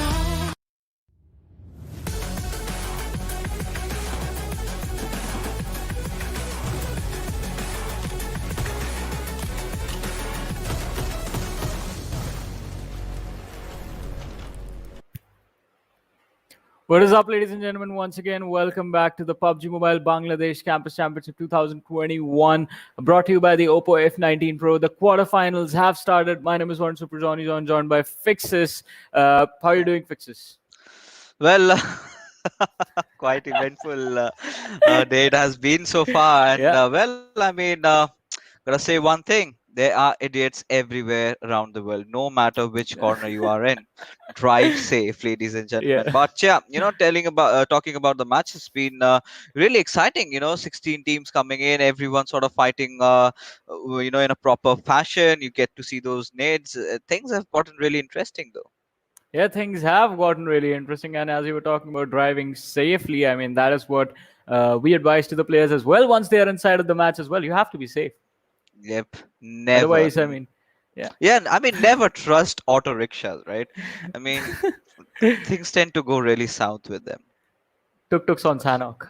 Tuk-tuks on Sanhok. I mean, Yeah. yes, that's coming next, and we have seen when these players really opt for, these tuk-tuks, what really happens, and they get blown up. Now it makes sense. It makes so much sense. I'm not gonna have pity the next time a tuk-tuk really blows up. That's gonna give me that unsatiable pleasure. But either ways, the map is finally online, and we've got the flight path trajectory all the way from Georgia Paul to its Nova Reply. Quite an even flight path, I must say. Yeah, I mean, quite a decent flight path, as you just said. So all the major drop locations that the teams like to go to will be available. I mean, even if someone likes to go towards the northern part of the map, that is a possibility right now, as we do see MARTYRS and CRYPT actually taking the exits towards the northern side. CRYPT making an interesting choice right there, going towards Zarki, and MARTYRS heading towards the city of Severny. On the other side, the SCL looks like they will be heading towards Yasnaya Polyan, and the way they intend to do that is they will land towards the northern part of Rozhok, the other side of the river from Rozhok, and then they will make their way towards Yasnaya, or they might just loot the small compounds and then move south from there. All depends on where the circle is going to go, and it goes east. Okay, so I mean, a change in taste is what we can say from the first game of Erangel, where we did see the circle sort of going towards the northern side. I mean, it was around Rozhok, but this time it's somewhere around towards the eastern side. So Yasnaya Polyana is definitely going to be one of those important hot drop locations. Along with that, I really want to see if any team is actually going in for mansion or prison or maybe shelter, those areas. Now, FutureStation, Gremlin Storm, the last time they came in the first game, they had to deal with some early casualties, but this time, having safely dropped off, let's see what they are up to. Well, we will find out what the team is up to, as you said, and One question that I want to ask you, Fixus, is do you expect any early game collisions this time? Because I mean, Miramar, we usually wait for like what 5 7 minutes minimum. That would be minimum we wait for fights to start. Usually, on average, it takes about 10 minutes. But last Miramar, there was aggression from the get go. Like the plane path went, we saw the players land, and the fights did start. But what about this? I mean, we've been even witnessing the same in Erangel as well. I mean, right from the very start, we did get to see a lot of fights. But then again, that was the first Erangel, right? Now, considering it's the second Erangel, now teams sort of know what to expect, right? Which team drops where, they've done that research, they know which parts to avoid, how to approach a certain situation. So it's, I'm not gonna say it's going to be as exhilarating like the first game, but of course, it's going to sort of slow down the pace a bit in that first half. And here we have someone Yay, glider! already. Oh, Okay, how's he gonna take this that's out from that spot? I don't care, but that was disappointing. I wanted him to glide over the entire city, not just crash into a guard box like that. So I'm really disappointed with that. I mean, it's I a mean, glider. You have to be cool with it. yeah, exactly. I mean, Johnny, to be honest, like with the glider finally in the meta, we've seen a few teams also use it during the PMPL. Don't you think you can go really aggressive with it? Like you're trying to push in a compound, you've got one of your players going in from the, aerial route and someone coming in from down below. The opponent sort of gets confused where to look at, and boom, bam, you've got that squad wiped out. So yeah, a lot of possibilities do come, but glider, of course, coming with the pros, definitely gives you that aerial advantage. But the con that follows up is way too much, incredibly delicate, and gets really, just explodes in a jiffy. So you've got to drive it really carefully, and again, controlling that is going to be even a tougher task. Well, it will be a tough task, as you said. And yes, I mean, it is a ballsy move to use the glider inside of the game. We've seen this in the major tournaments as well. I mean, the glider being put to display. And as you said, yeah, it's a trade-off between getting a lot of information versus relying on your teammates to actually have your backs. I mean, like you mentioned, just adding on to it, the one person, driving the glider needs to understand the fact that if he's dead, he's dead. Yeah, The moment you, take over or the glider, you need to understand that you're already 90% dead. And, in that moment, that is where you need to feel it within yourselves. You feel that, you've got that freedom to do whatever on earth you want to. I mean, if you're you the die, you Ghost can just, Rider, basically. yes, you are the Ghost Rider. I mean, even if you die, your teammates do have to understand. I mean, I was just driving a glider, I crashed. It happens. Yeah, it's quite true. It's quite true. But this time, I mean, the players of the one individual from the side of SCL EnvyUs did manage to not land but crash it quite safely into the guard box right there. So he is still alive because of that. But let's see how the game is going to proceed. Martyrs. I don't know what the team is trying to do. They just are looting the entire northern hemisphere of the map, from Severny now to Stalbert and Kamishki. I believe the next northmost point inside the circle right now is Yasnaya, so maybe that's where they're gonna go next. I mean, they've got a lot of option. They can even try to come in from the eastern side, so maybe take over the mansion areas, so as to speak. But looking at how the circle has panned out, right? It's still the first zone, and quite surprisingly, none of the teams have engaged in any kind of kerfuffles over here. Yeah, We've got SkuLLxREKT, team that really started off well. Even FutureStation, perhaps losing out on all of their players. Evil Eye did a pretty decent job in the first game of Erangel to yeah. try and survive towards the very end. Concede to a lot of kills. They still found themselves in a promising position, but now they have to fight against the circle. They have to get in. You've got Team IPGX right beside them, one of the other invited teams. So they need to watch their nine, otherwise it's basically done. Yeah. One more thing, Fixes. I'm just gonna go ahead and say it. We've been on the map for too long, buddy. Yep. Yeah. Like, Our would maybe love our to see some director. players. Yeah, I think our director is kind of feeling under the weather.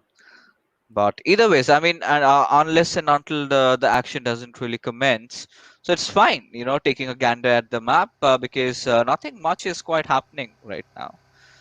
I And mean, I believe the players of PTS are actually quite close to the players of IR, Bad Assassins, and SkuLLxREKT. So that is where I expect some aggression instantly as the vehicles are going to stop. Look at that. SkuLLxREKT actually did actually. It looks like they have stopped in their tracks. yep, I mean, I think they have sort of figured out you've got someone in the nearby vicinity.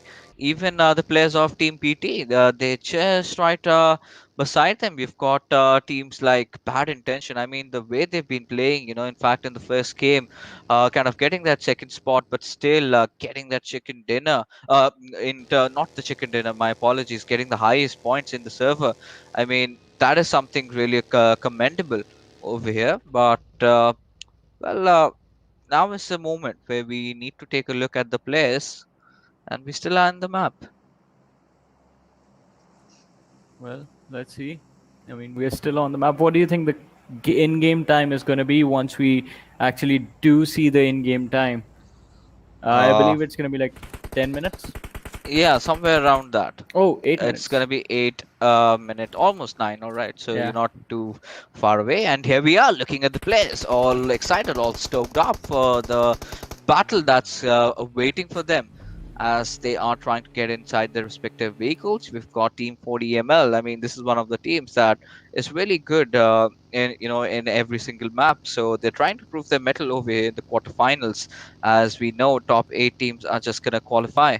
So let's see from the 16 we have, which are the ones that are gonna make us proud. Well, I mean, talking about making us proud, this is one of the teams that I do expect a lot from.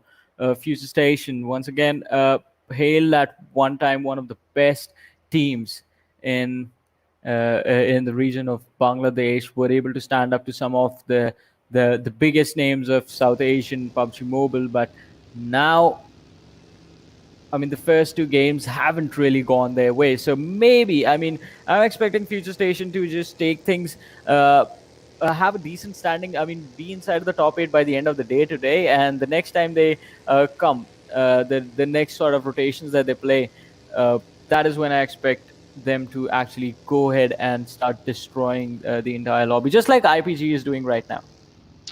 Yeah, I mean, IPG, another phenomenal team we've seen in the past. They do have, that character in them that they can go aggressive, or they can, kind of slow the pace down a bit. But right now, we've got a fight. We've got the players of DYN going after MARTYRS 1971. So Shibli, of course, having that Mini 14. You've got Kratos, that Car 98. Can he get ahead though? Still Well, trying to it's just aim around. I mean, it's not going to be easy, as you said. But the fact that the entire team is clustered up, I think instead of getting the shot, just getting the information and relaying to your teammates is something that the player is going to be happy about. If he manages to get a knock, that's going to be good. Securing a kill is going to be super, super hard. But Kratos actually does the job. As you said, the sniper headshot does connect. Yep, I mean it was ought to, right? Because he kind of held on to that angle really hard. The Yeah. moment he saw something, he just shot, and well, it was ahead. It got popped off, and now Team Marta is Hitman. He does not have a helmet to work around with, so that's going to be pretty devastating. Because the next moment he gets shot, even from an AR, I mean it's just going to take 2 bullets to take this lad down. So even with an M4, so that's going to be spelling a lot of trouble right now for him, and he needs to find one really soon. But some exchanges between the players, as Bad Intentions Stalker has gone heavy on towards hacks. Well, let's see if the job can be finished. Hex has been taken down. The revive is going to be an easy one. No way to secure the kill at this point. I mean, the distance, that was about what I was about to say. The distance between the team is, well, it's there.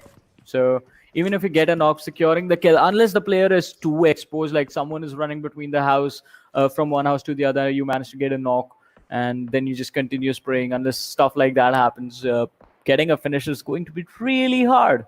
So these players right now are just going to be patient. They're going to wait for their opportunity. And on the other side, Bad Intentions actually need to figure out a way to drag one of these teams into an uncomfortable position from where they can actually find themselves inside some cover. Because right now they're out in the open. They indeed are.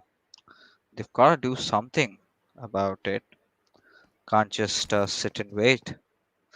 But right now, we've got that second airdrop, the AWM, and a perfect 8-time scope. This is exactly what players like Kratos do need right now. When you have a level 3 helmet on a person, just blow it off. One bullet is all that gun takes. And right now, Team IR. Well, this is one of those teams. They just got knocked out by one of the players of Bad Intentions. They have managed to revive their play. They're just waiting for their own sweet time, letting the circles simmer. But elsewhere, you've got FutureStation finally getting a piece for themselves in the action where you've got Kapshi going after the players of SkuLLxREKT. Well, I mean, he is going after the players, but you have to be careful. Kapshi, the last time the mistake that was made from the side of FutureStation was the fact that the team took individual fights against the players of Phantom Esports. Do not make the same mistake this time. I mean, that is what I mentioned the last time as well. Overconfidence is something that the team needs to worry about. They have to give respect to these lads as well. 13 minutes in, 15 teams, 59 players still alive. Let's see who is going down next. All right, Hex actually takes down Snipe from the side of Dynamic SG, who are actually pinned down from both the directions. IR from one and Bad Intentions from the other. Copper just taking those mini 14 shots, but is not able to connect anything. Well, it's gonna take him a while before he gets to do that. But right now, Team Bad Intentions is playing in from the dips, not getting a lot of kills this time. However, you've got them already looking at Team DYN, and they seem to have been surrounded, right? We did see another team also being over there, but still Team DYN does have that warehouse advantage for themselves. Now that is very defensive. The moment you sort of get out of your compound where you want to traverse around, that's where you are the most vulnerable. That's where these teams can actually try and take you down. So it's going to be interesting, because after the Erangel map was reworked, we did see a lot of changes over that area as well. So let's see if the Bangladeshi teams are aware of where what ridges lie, how to push onto that compound. Well, definitely. And pushing those compounds is never an easy task, as you just mentioned. But let's see who is going to be successful. On the other side, BADASSASSIN's actually taking a few hits from the squad of MARTYRS. So they have to be careful as to how they move around inside of the game as well, MARTYRS, because they made a lot of noise now, have been spotted out. Dynamic SG Kratos was actually peeking their position. Not being able to convert anything as he has to fall back. His teammate was knocked out. The revive needs to come in. This is a really good position from the side of Dynamic SG, but they need to be careful as well, because the way these players are actually picking the same positions again and again and again and again against the same teams, they will get punished. Indeed they will. But look at Shibli just taking a few shots, and we'll miss them, however, but it's fine. You've got DYN still sort of understanding the fact that now they have to get inside the circle. Now it's where things start getting interesting, right? Now they have to go out in the open. So with a lot of teams knowing where they are exactly positioned at, it's going to be a risky affair. But by all means, they have sort of managed to find a decent route for themselves to maneuver, going from the edges right in front of them. We still have the players of Team IR. Well, IR could be in a difficult situation right now as they are being chased by the players of Dynamic SG. Kratos right on the heels of Hex right there. Is he going to stop? What is going on as BADASSASSINs are going to be spotted out by IR as they go to the other side of the red? Senior, I believe, was the lad that was taken down. So there's one team trying to escape, another one chasing them, and the team trying to escape runs into another squad where they have to take sort of an impromptu fight. I mean, so much of chaos is what we witness. You know, absolute pandemonium throughout the map over here as Cyclone decides to, you know, just kind of go ham and eliminate those Nox players. And Team Max, they're in a bit of a trouble, but Cyclone still trying to continue the spray and succeeding. But now we'll get that instant cover as the circle has started to close in. And you've got 15 meters for the players of Bad Assassins to still get inside, and they are engaging against 40 ml. And my oh my have managed to spot one down and have knocked him out as well. Well, let's see how things are going to go. The knockout is there, but can the confirmation be done by the Team Junior? He's going to try and survive. Oh, he's not going to survive as Half Pant actually goes on to secure that kill for his team. Bad Assassins down to a two-man squad. It is Red Rocks and Cyclone, the two players surviving. Look at this. Oh, barely managed to get out of the radius. He did take a lot of damage though, but he's still alive. Well, he certainly is, and right now it's going to be so interesting over here as Team Venomed. Well, he's trying to lob a few nades, but in the meanwhile, Snipe has taken down Azir. Redox. He's quite low as well. I mean, kind of an interesting fight where you've got one team trying to thwart off the other. Team Venomed, I mean, they've been having a really, really rough start as they look to redeem themselves. But Chibli, can he just get to his teammates, try to give that revive? He sort of has his vision right in front of him blocked off. So this is going to be a good opportunity, but at the same time, it's going to be a rather risky one as Snipe. Oh my goodness, that was a good shot that he did take, and he's got a second one as well. Can he get the third? Well, let's see if the third kill is going to be his as well. Snipe is doing a wonderful job for his team right now. The perfect level of aggression, the perfect level of passiveness, everything perfectly in balance. Constantly moving around this terrain that is all flat and open. No, not even any ridges to protect him. But somehow Dynamic SG, they are still in this play with a three-man roster. Oh, he's going to spot another one. He sees the smokes. That means it's a beacon as to where exactly Snipe needs to aim. The opponent is actually hiding behind the smoke as well. So Dynamic SG, they need to find a way to move those 50 meters that they have to get inside the circle. Let's see if the players will be able to do that. We've got to see as Team Dynamic. They are trying to get inside the circle, but considering they've got a team right beside them, it's going to be a rather daunting task. But Kratos, he is sort of relying to just go barefooted, does not really care. They have that ridge right in front of them that they can play around with. And if they sort of have, if they sort of take control over that, then it's going to be really good. But taking a final higher view, an aerial view at how these teams are positioned, look at them, everyone sort of scattered throughout the map. And Team CRYPT, again, doing a really good job in surviving. But still, 12 teams are alive, 39 players. I mean, it's going to get even more exciting from around here. Well, yes, it is going to get more exciting, but look at that. MARTYRS stuck inside that ditch on the edge of the circle. The excitement from their end, I think it is going to be pretty massive. But look at IPG.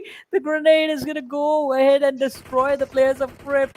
This team, they're not going to shut down. Even on Erangel, they're doing a wonderful job just controlling the edge, the northern edge of the circle. There's a cluster of teams right there, so you have to be careful with how much noise you make. Well, it's going to be interesting as Team MARTYRS continuing the spray.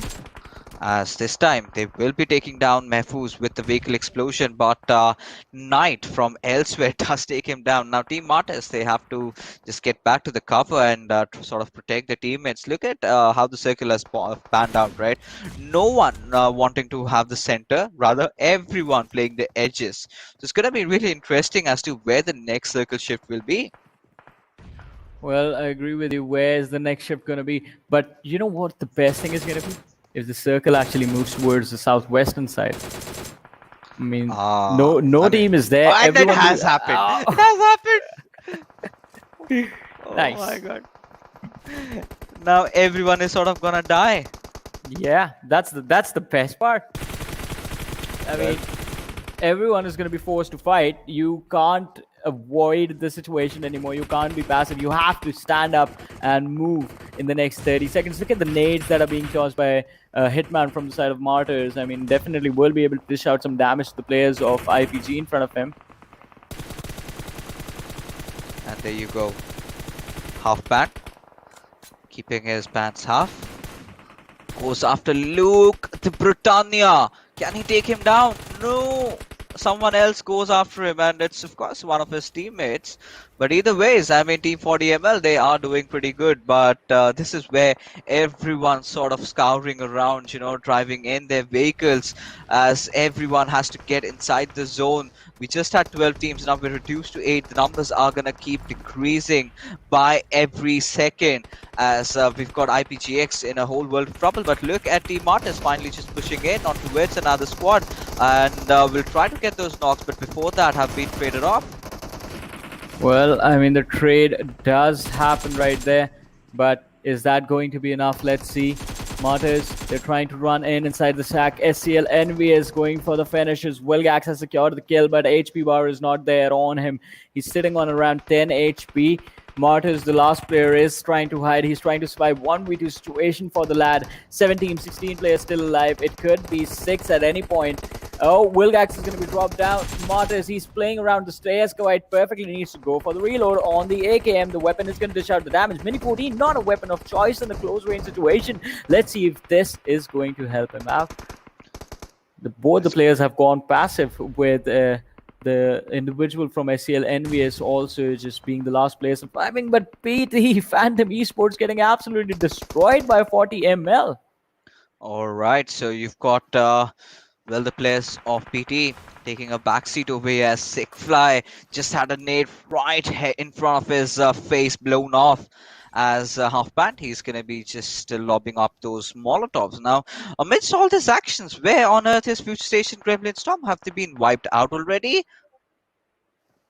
Well, again. All right. Second time. But let's see, hopefully they will be able to perform in the future matches. But so far, I mean, 6 teams, 12 players alive. Phantom Esports doing a wonderful job. 40ml, Mamba, I believe that was the last player, Alvi, who's still putting up a wonderful fight. Now, 2 players. There are 2 players from the side of 40ml, and it is a 2v2 situation against the players of Phantom Esports. The revive should happen unless they have a nade that will be able to finish off the entire team in just a blink. Let's see if that is going to happen. Shuvo and Iron Man still actually putting up a wonderful fight, while Alvi is crawling slowly and steadily towards his opponents, who are taking actually a lot of damage from the other side as well. Bad Intentions securing a knock. Shuvo's kill goes towards Bad Intentions as they try to rotate. Alvi is going to get punished for overextending, but the cover fire is there. Iron Man is going to be dropped down. Half band coming to the rescue of his teammate. Bad Intentions, the 4-man squad in the final moments. I believe this has to be their chicken dinner. It certainly has to be, and well, Bad Intentions. I mean, even in the first game of Erangel, they were phenomenal. Right now, also continuing that run, and whoa, they are not looking unfazed by anything. Just going down, moving every single squad that comes in front of them, and now they've already gathered 8 kills for themselves. This time, having all 4 of their players alive, even do have the blessings of the circle. I think this is it. I think this is where they are finally going to conquer. Well, I agree with you. I believe this is the moment where this team is going to perform to the best. And now all they have to do is just close things out. It's a 4 versus 1 versus 2 situation. And 40ml, they are out in the open, so they don't have any cover on them as well. Stalker, he's trying to peek from the edges of the wall, just trying to get some sort of vision around the compound, see if anyone is closing in. And he has the right idea, because, well, 40ml, they are outside. Well, they indeed are. But right now, half band Well, gotta see as to what he does. But in the meanwhile, you've got Snipe still putting up quite some fight, despite the fact that he was all by his lonesome. Man, this is where Alvi and Halfman need to strike. This is where they need to go in. This is the probable weakest that they can find the players of bad intentions at. And you've got those nades being cooked out. If that has been lobbed to that window, through the window, I think it could have done a decent damage over there. But that does not happen, as bad intention finally getting this beautiful chicken for themselves. Well, let's see if bad intentions, I mean, how big of a lead is going to be for this team, because even without the chicken, they were leading the charge on the overall leaderboard. And again, one of the best performing teams from their particular group were super consistent. Over here as well, even in the quarterfinals, the team is super consistent. Finally getting the chicken dinner though, and a really strong momentum for them.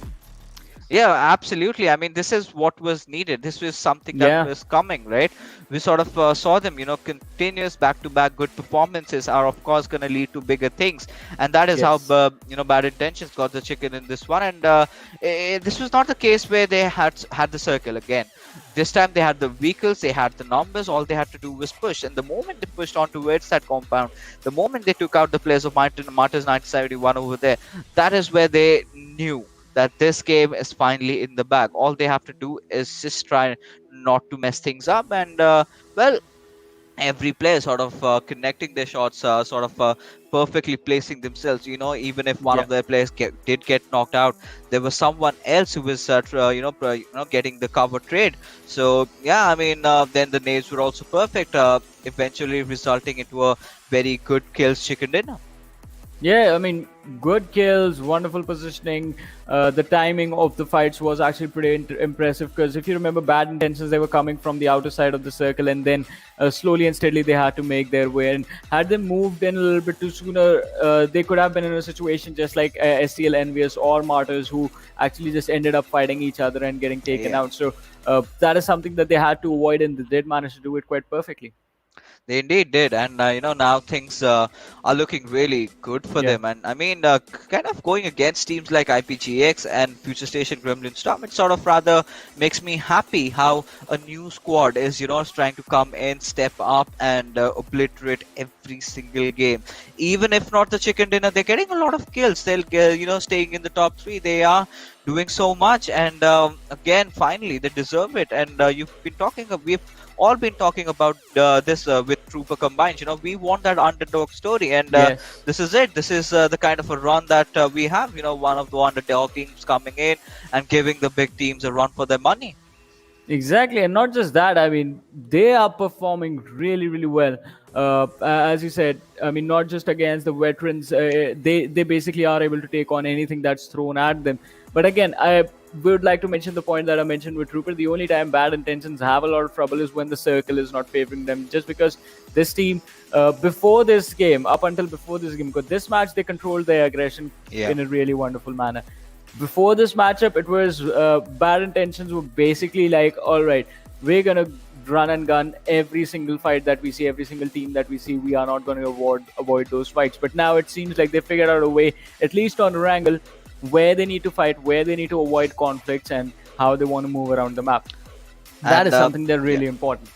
And that has worked out for them, right? Yeah. Even in the first game of Erangel, they had the most number of kills.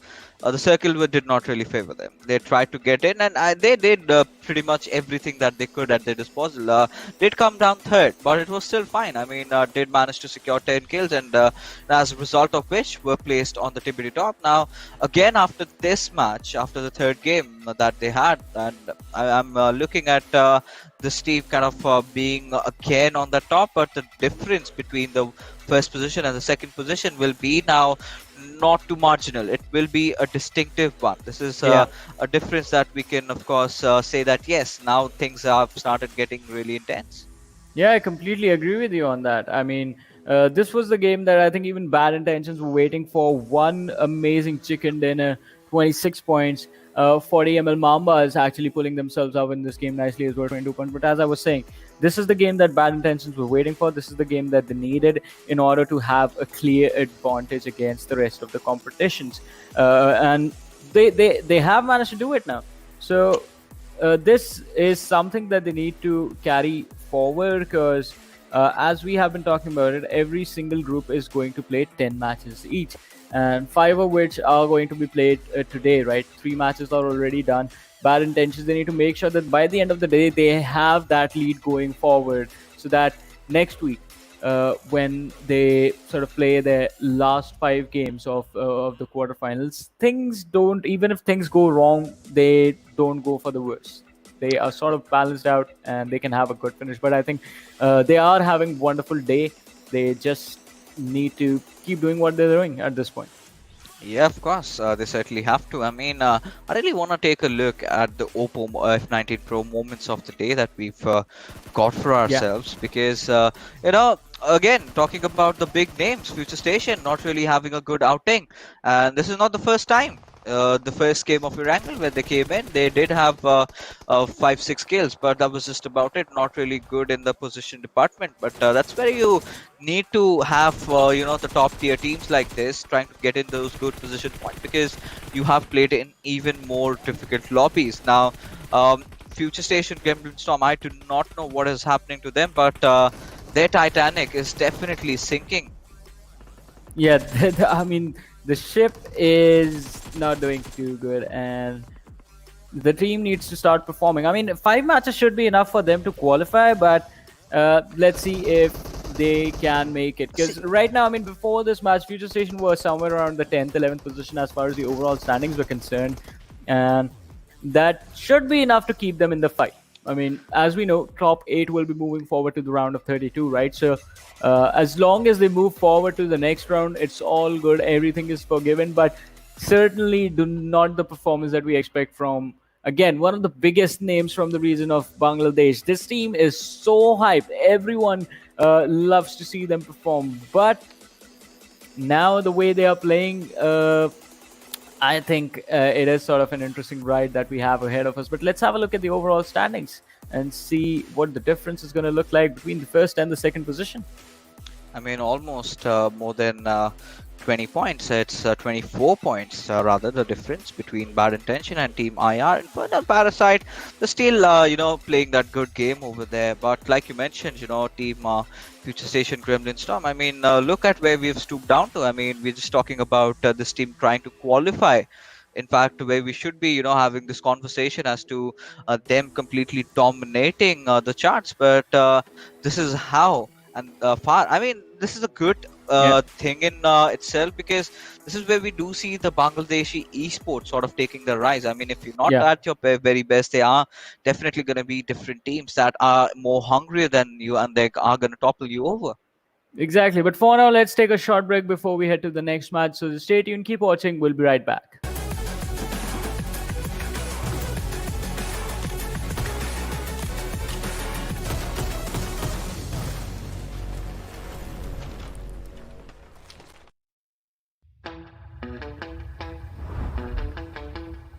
Are you keeping it real?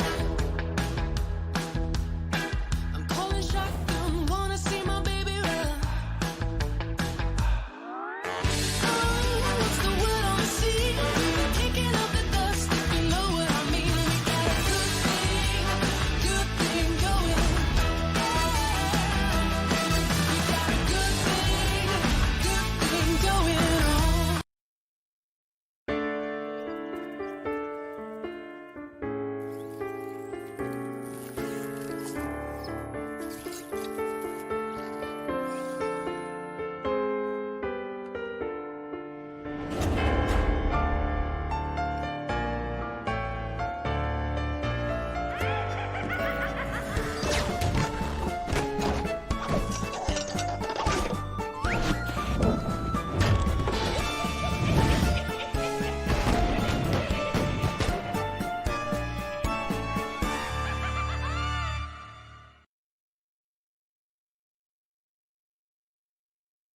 Welcome to Karkin. Today, let me guide you on an in-depth understanding of this 4-square-kilometer humble island. Before stepping into Karkin, you may have already heard about the intimidating Demolition Zone.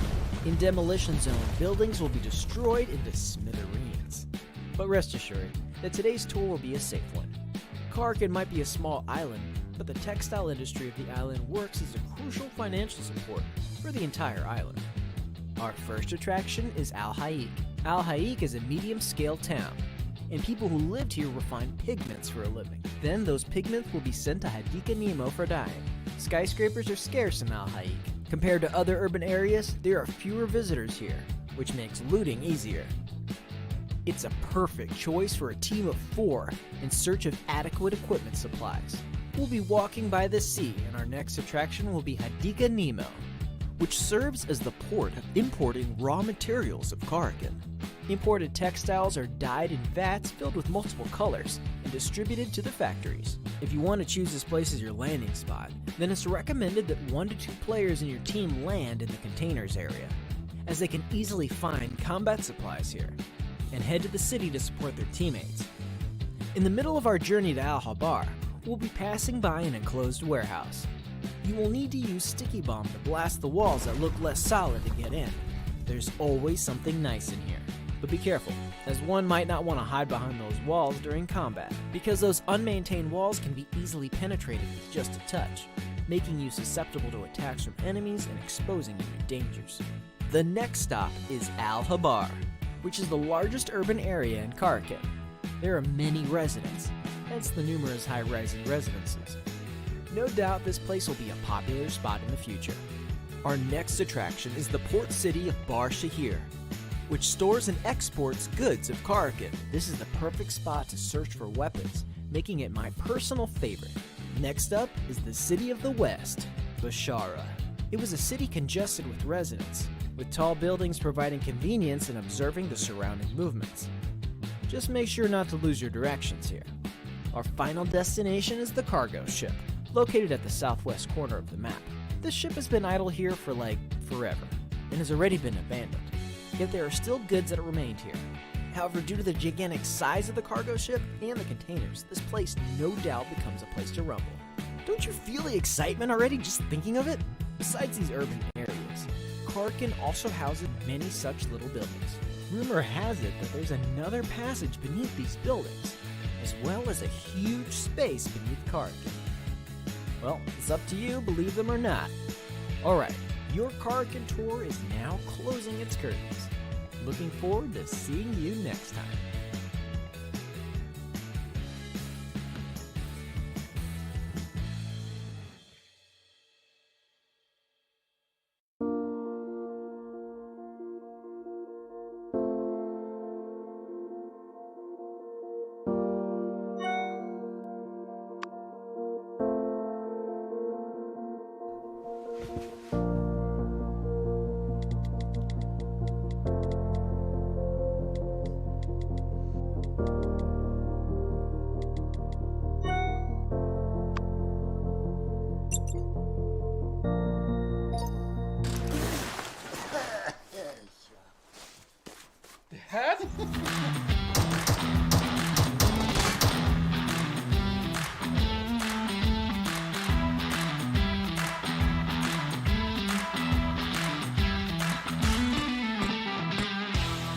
Yeah, we got it, we did it! I know you'll be there for me. I'll always be here.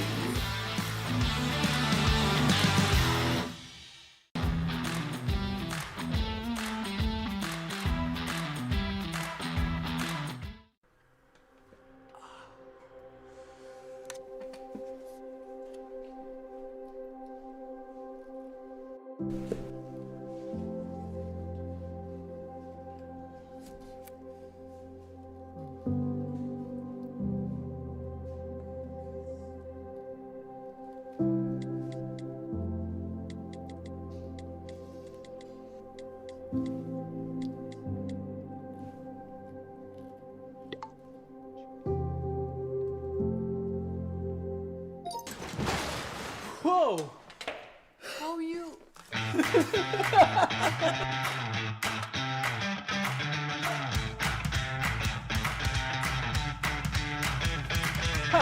Yes! Thank you, bro.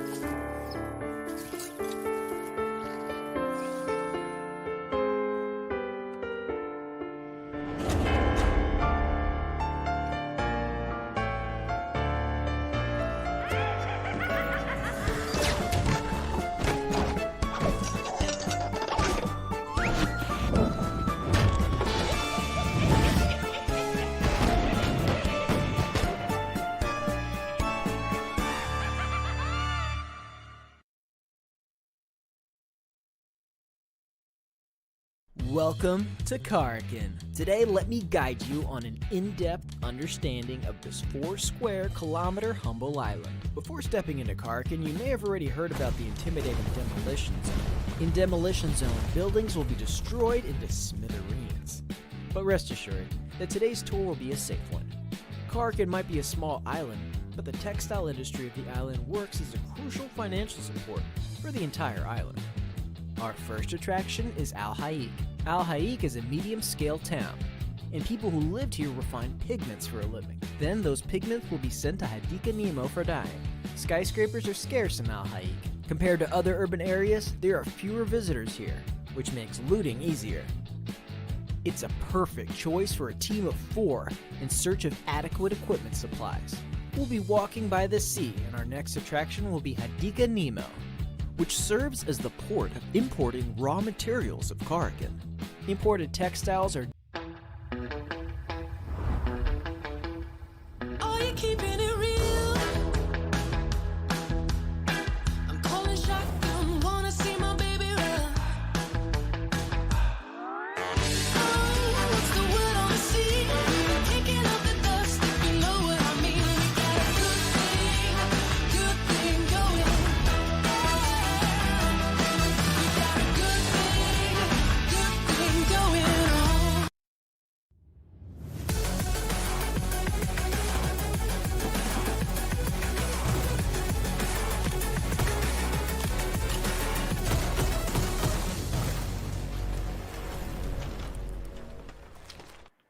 What is up, ladies and gentlemen? Once again, welcome back to the PUBG Mobile Bangladesh Campus Championship 2021, brought to you by the Oppo F19 Pro. My name is Warren Super Johnny John, joined by Trooper along with me, and we are going to be jumping into the action of the map of Sanhok. That will be the match number 4 for Group A. Definitely, the match number 4 for Group A is going to be the next game in Sanhok. That is what we are waiting here for, and let's see Yeah. which of the teams which are currently on the second page, and some of the big names are there currently. Are they going to make and find their way in Sanhok to come back to the first page? I'm speaking of FutureStation. What is wrong with them? That is something that I think everyone is going to be trying to figure out at this point. But apart from the big names, it's the new players that are making the bigger splashes. Talking about Bad Intentions in particular, a wonderful performance by the team so far in the matches that we have had in front of us. Let's see what they can do on this map, Sanhok. Let's see how the performance for the team is going to look like. Along with them, Infernal Parasite G, IPG, as their tag is inside of the game. They are also doing really well. Definitely, and it was an impressive performance coming in from them once again in this Erangel, but Bad Intentions, they're running away with the show. This is something you always watch for, right? You want a good team at this kind of a competition to come in, a new team to come to the scene and like dominate the scene, and that is exactly what this team is doing brilliantly so far. We'll see how this team goes ahead, but it's good to have XSF Esports back inside the lobby. They are holding up Paradise Resort right now, and it was quite disappointing to see them miss out the last game, but finally they've made their way back inside the lobby. Yeah, I mean, back in the lobby, so we will have 16 teams again this time. Let's see how things are gonna go and what the performance of the teams is going to look like in this match of Sanhok, especially with the circle, the way it is right now towards the side of the west. It has all a decent part of all 3 islands inside it. IPG on towards the Camp Alpha side. An early collision against the players of 40ml Mamba, it feels like would be the thing that the team is looking forward to right now. Other than that, most of the drop locations are pretty standard. Just one clash in the early stages. Definitely, just one clash here, so not a lot of action. Let's see how these teams are going to react to this towards Camp Alpha. 40ml is a team that had a decent last game in Erangel, right? And with this first knock against them, the play going down, and a strong team just quite next to them. Let's see. I'm going to be pretty interested how they're going to respond to this. But meanwhile, as we can see, a big flank is coming in from LV. Is sort of moving ahead to rescue his teammate as well, and he needs a bit of a cover because it's a very strong team right here in front of him. If Yeah. any mistake is done there, they are going to falter. Well, they are going to falter, so mistakes have to be avoided. But might have already been made by the players of 40ml Mamba, as Ace was knocked out, but the revive from Alvi is going to be available. Will Dictator make it in time to actually get the finish on these plays? Let's see if that is going to happen, as the charge is there. The rush coming in from the players of IPG. Alvi, the revive is done, and now Alvi is trying to fall back with a barrel in his hand. He's going to be spotted out by Dictator, who has managed to take control of the sniper tower right there. Ace once again down on his knees. Alvi is going to be the next one to be spotted out, and there it is. Alvi has been taken down. IPG starting off with 2 kills. This team will never slow down. Definitely, this team won't slow down. And with the kind of results they are getting, their confidence is just blooming, and it is showing in the kill feed as well, in their overall kill tally as well. 2 kills already in the early, not even 3 minutes have passed inside Sanhok, and they've already got 2 kills in this early fight in Camp Yeah. Alpha. So they are looking to like capitalize over the region where they are dropping in. This is the kind of intent we were looking for from this team, and that is exactly what they're delivering here. Well, let's see if the rest of the game is going to look the same for the side of IPG. I mean, early stages, as we said, 40ml Mamba was quite close to them, so the fight was inevitable. But now, since they have taken down the 2 players, things are going to be a bit on the slower side. Definitely, it's going to be on the slow side, but with 40ml in this question, right? They were in a very good spot in the last game as well, so they got a pretty decent outing, and in the overall ranking as well. So I think for them it's going to be sort of a setback, but how they are going to respond, that is something I'm going to look out there for, because their players Rex and another teammate from that team of 40ml, they are now sort of retreated from that fight. They have like evacuated the camp alpha area completely, but they would still want to make the most of this game, right? They would want to get away with at least 5 to 6 points if they can, and we are going to see if they're going to make that happen or not, because more teams are there on that Camp Alpha Island itself. We have the team of IR, which is also having a pretty decent run. SCL EnvyUs is over there, who had a pretty decent last game. So if we look at the teams, like out of the 16 teams, at least 10 to 12 teams are there who are actually looking to express themselves on the day one itself. Well, let's see. I mean, day one is all about establishing yourself as the team to be feared, right? And that is what these teams are trying to do. Venomed need to be a bit careful, as they're quite close to the squad of SkuLLxREKT, another one of the underdog teams that has been having a wonderful day so far. But let's see. They actually make a U-turn and go back towards the quarry area. So quite a wonderful decision by the team. Definitely, it's a team that has like made so many mistakes already in the day itself. Like they have Yeah. been on the receiving end already for so many fights. So it's important for them actually to have a good Sanhok game at this point, because just one last game remaining after the day. There's not a lot of much remaining in the day itself. So they really need to figure out their options, and that is exactly what they were doing when they went into this fight. And this vehicle blast resulted in them losing 2 players instantly. Well, let's see.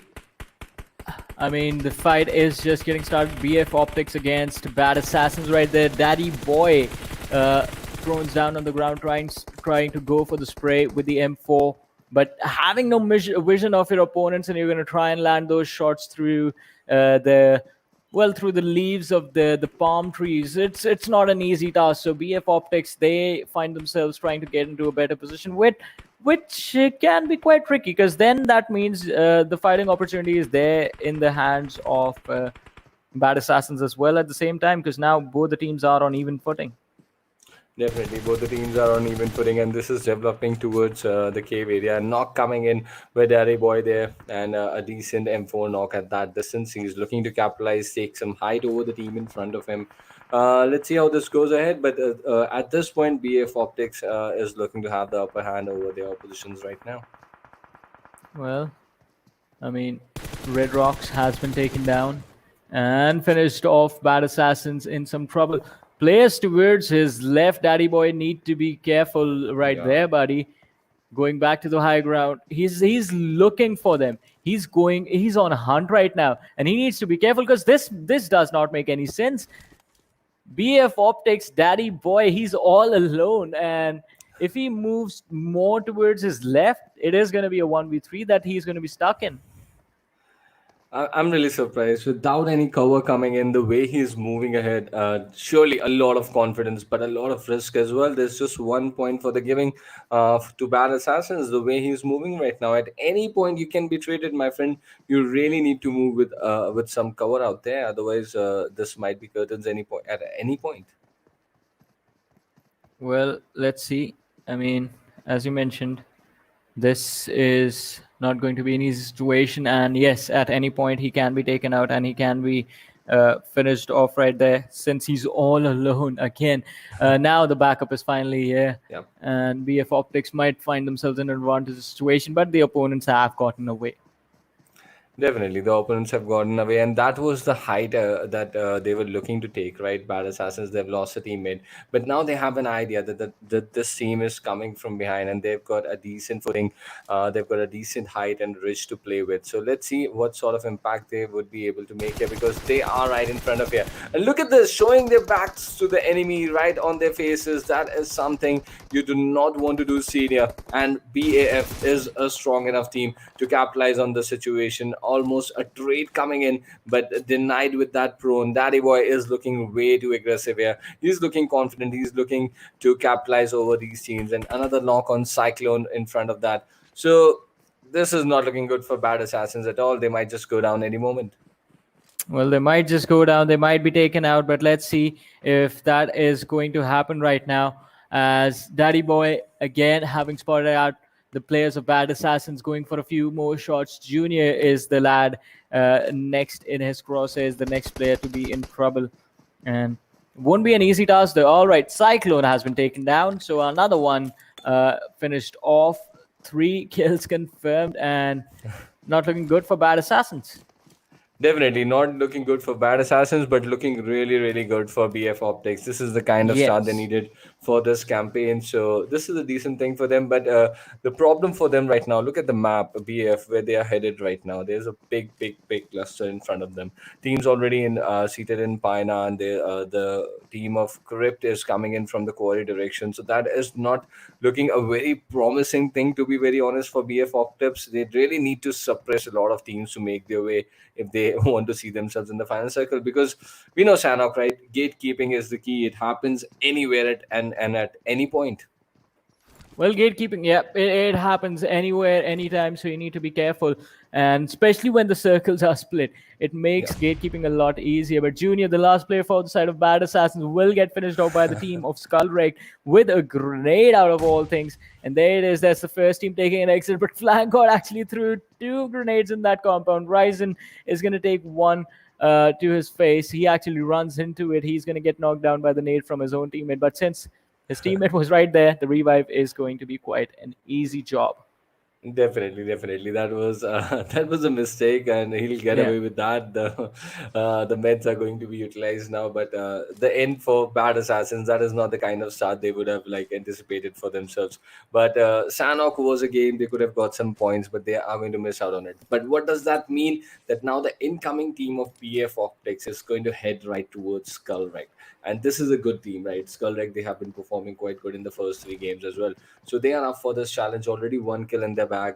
Let's see how this southeast edge of the zone is going to erupt, because to be pretty honest, there's another team of Venomed official that is also part of this area. So there is a good challenge that is upcoming over here. Yeah, I mean, there is a good challenge, as you said, and it is going to be a wonderful, wonderful fight that we will witness in a few seconds. SkuLLxREKT, they need to be careful. BF Optics riding the high of the squad wipe that they just did, almost a squad wipe that they just did. They will be quite confident in their abilities to take this fight as well. SkuLLxREKT right now in their rotations already. Let's see how the game is going to progress. So, although, I mean, I have to say, this has been sort of a slow-paced Sanhok so far in this matchup. With 12 minutes in, we have only seen 1 fight. All right, as soon as I say that, the second one is actually breaking out. That is the caster's curse of the teams, basically. But I like that kind of a curse coming in from you, Johnny. But look at that. This is the two players that were already in split, Roxy and Thursday from SkuLLxREKT. They have got hold of the team of AUTOxWIN here, and they are trying to capitalize. But I think this is a nice decision coming in from them, waiting for their teammate to arrive. And that is exactly what they did. They are not looking to rush into this fight. This is something important from them because it's quite an open space and it's on the slope. So if they got out in the open, things might just go bad for them. But speaking of things going bad, there's a team with a name with a very bad intention, and that is BIT in front of us. Let's see how they are going to play in Sanhok, because they have been very impressive in Erangel and Miramar so far.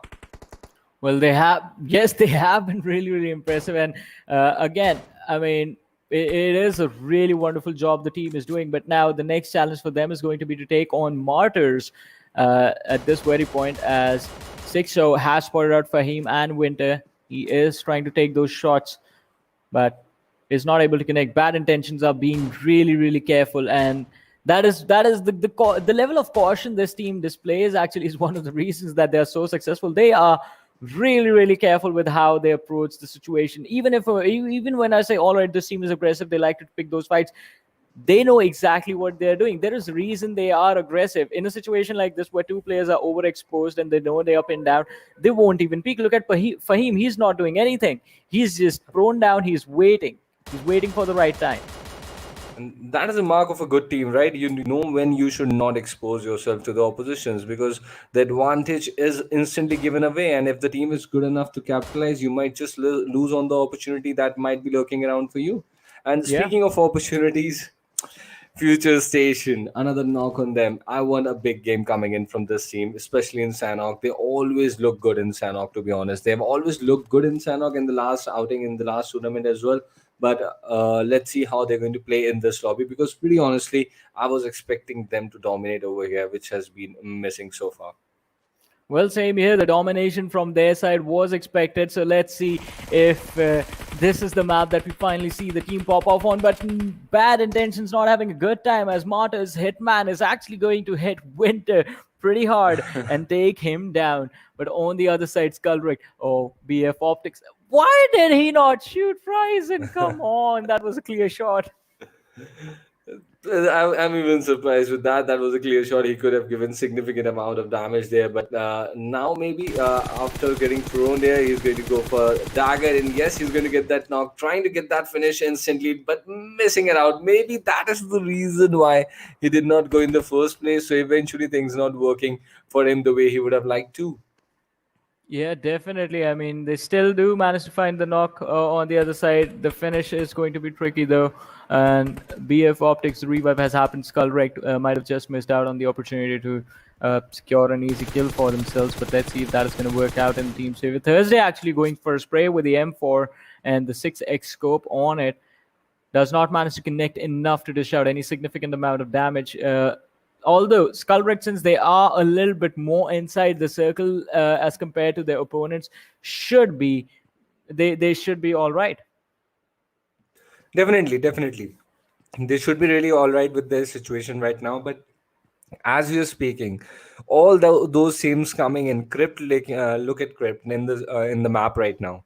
Yeah. They're also moving towards the southern side. So constantly, the teams are choosing to go towards the southern part of the zone, and that is going to be a thing. And let's see how that pressure is going to be created over teams like BF Optics, who are holding up the southern part already. They were looking to dominate over there, but now they have got serious challenge up their sleeves. SkuLLxREKT have got a hold of them. Thursday is a really nice play. He's got a 6x M4 directly towards them. It's just a moment of time when the knock is going to come, and look at that. CRYPT making a knock over them. Well, I mean, he does manage to find a knock, and CRYPT not in a comfortable position as the players were split apart from each other. Oh, Mackie is going to be dropped, although as a third party comes in, these are three teams fighting in this position right now. SkuLLxREKT, CRYPT, and BF Optics. Another nade from Laylock, and Daddy's boy finds himself as the last surviving player for his team. Not something that we thought was going to happen to these lads based on how they were playing the early stages of the match. Definitely, and with this cluster erupting towards the southern side, now I think he's got hold of Megatron. Yes, Oh Megatron yeah. was just about to bleed out there. It was an important revive he needed to execute, and that is exactly what he is doing there. But CRYPT, BAF Optics, and even AUTOxWIN is lurking around in the vicinity. But as I can look at the map towards the right hand side corner, I feel like that the zone has shifted once again. And as I speak, Megatron goes down once again, instantly eliminated by CRYPT. Bukago. Well, let's see. I mean, it is going to be an interesting situation as the circle actually has moved 200 meters away from these lads, so they will have to decide as to how they want to play, how they want things to play out for them, and it all comes down to how, or not how, but when they decide to move. Dynamic SG in some trouble right now. One of the players was taken down. On the other side, XSF Esports, as we mentioned, they weren't part of the last game, but they're here now, and well, now they will have to take a fight against IPG. Definitely, IPG is a very strong challenge right in front of them, and XSF Esports is have to be really good to take that challenge. But look at this, a circle right over ruins, and with the compounds around it, it's going to provide a lot of like wooden cover to these teams as well. There's going to be a lot of teams who are going to get caught in the open because these are selective compounds, and most of the teams, I believe, would be trying to get that cover. So let's see how Yeah. things are going to turn for these teams. But I'm pretty happy to see all four players standing from FutureStation right now, just on the edge of the zone. If they are looking to suppress the team of SCL, SCL in front of them, that is going to be a really nice thing to see if they can manage to do so. I mean, that is something that even I believe they are going to try and do. They're going to try and wait for an opportunity, though, before they do it. They will be quite patient with the level of aggression they bring to the table. But on the northern side, before we actually have this game end in the ruins area, this is going to be an interesting fight. IPG holding the northern edge of the circle, trying to hold off the players of XSF Esports as they've just managed to cross the river and are on the shorelines right now. Siobhan on one side needs to be careful. They can't actually challenge IPG in these shacks since the entire team is in cover. They have to be careful. One thing I would suggest for the team, the best decision they can make is actually smoke off the players of IPG completely and then just rotate far wide, either from the left or the right. Just avoid conflict at this point since there are 13 teams remaining. If an early exit occurs, you still don't get points. Definitely, and that is something they would really need to keep an eye on. But meanwhile, as we speak, FutureStation is looking to suppress SCL, the players of SCL. Will Jax is quite low. He goes down eventually to that molly from BADASSASSIN. So this is looking a very good sign for a FutureStation. All these small fights are going to build up to their confidence. That is exactly what Yeah. they need right now. And once this team gets into their rhythm, gets into their groove, we know what they are capable of. But look at this, IPG constantly stopping the players of XSF Esports who are trying to aggress over these compounds. And let's see how this is going to rough for them as Sean goes down here. Just three players standing for XSF, and Sharia looking for an extremely good angle to get that capitalization on the oppositions in the vicinity. Yeah, they have this lad pinned down completely, and Sharian did dish out a lot of damage to the other lad as well. But XSF, more players down. Sharian OP is going to be the last lad surviving. Will he be able to take this fight against the players of IPG? No, takes a lot of damage from the flank. Now, no HP on the lad. He's going to get peeked, and there is the finish, ladies and gentlemen. On the other side, FSGS and FutureStation in some trouble as well, as CRYPT is going to be the last man surviving 1v2 situation. No HP, and he gets finished off, but not before they wipe out a squad as well. They get taken out, but not for nothing. They take out a squad with them. That has to be one of the most insane moments I've seen. Two squad wipes happening instantly. Two teams taking each other out at the same time.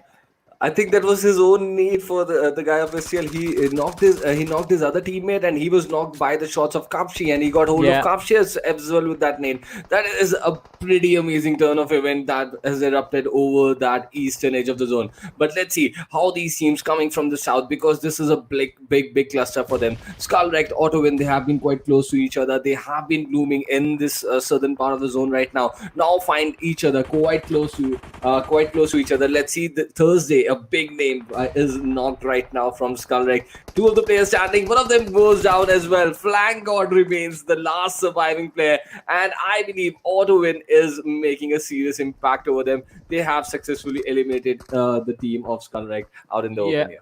Yeah, SkuLLxREKT finally getting finished off. Flangard, all right. SkuLLxREKT is not yet done. Flangard is still alive. He's healing. He's trying to heal up and trying to survive the blue zone, waiting for an opportunity.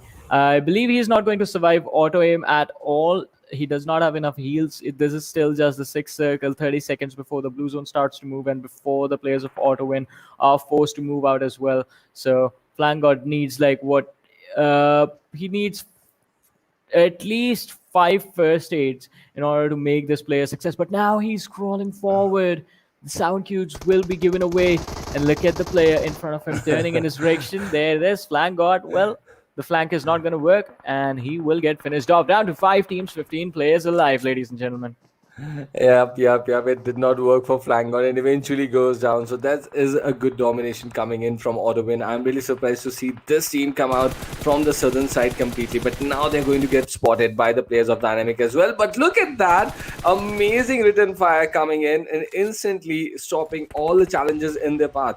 Now they're trying to make their way from the southern side. It is looking really, really good for the team of AUTOxWIN. The kind of space that they have got for themselves. And with Martyr Hitman holding up an angle on that stone right now, he's going to make things difficult for Phantom Esports as well.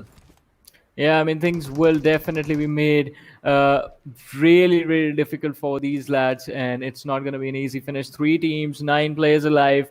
AUTOxWIN in a really wonderful position. MARTYRS, the only squad that can challenge them. IR as well. IR have control of the ruins area, so the cover will definitely put them at the advantage, and the circle actually moves in their direction, so they need to make sure that they make this count.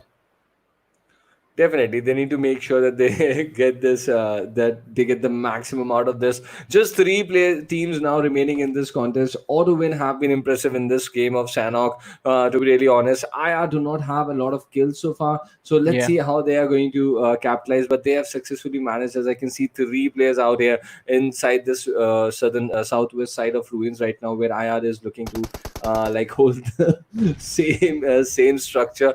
But that is not a lot of angles that they can cover up, right? So they really need to like create some distance among themselves as well.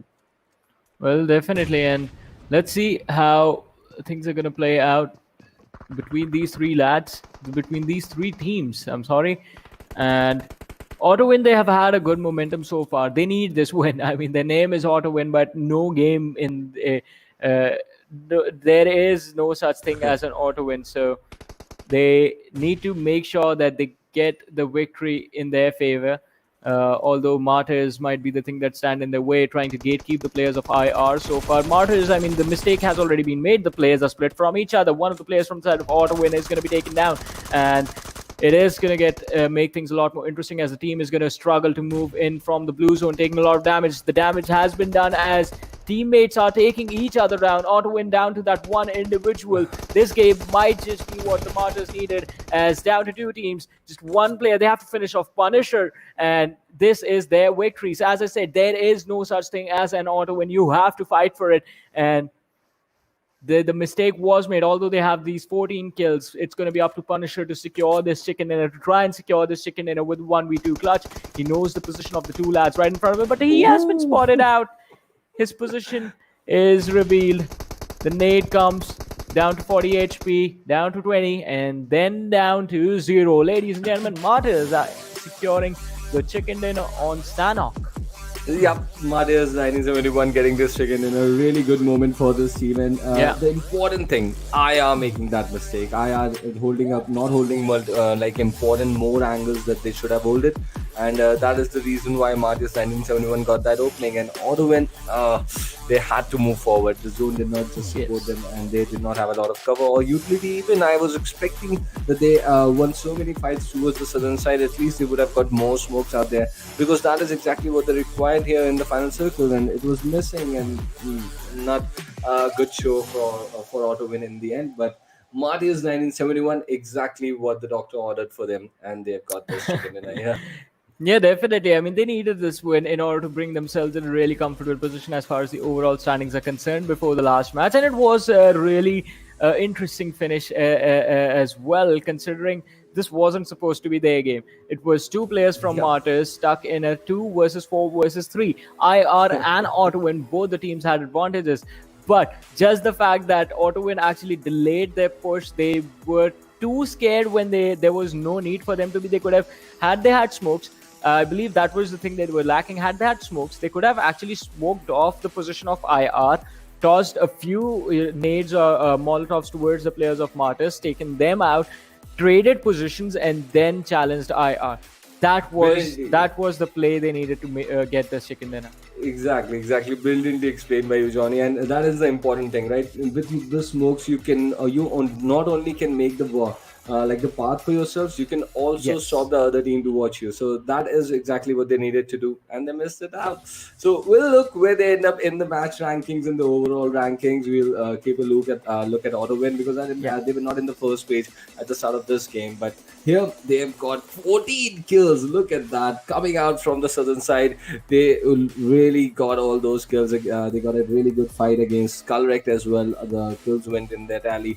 26 points, exactly what they wanted. But MARTYRS 1971 also, they were not far behind. 11 kills, chicken dinner, 26 for them as well.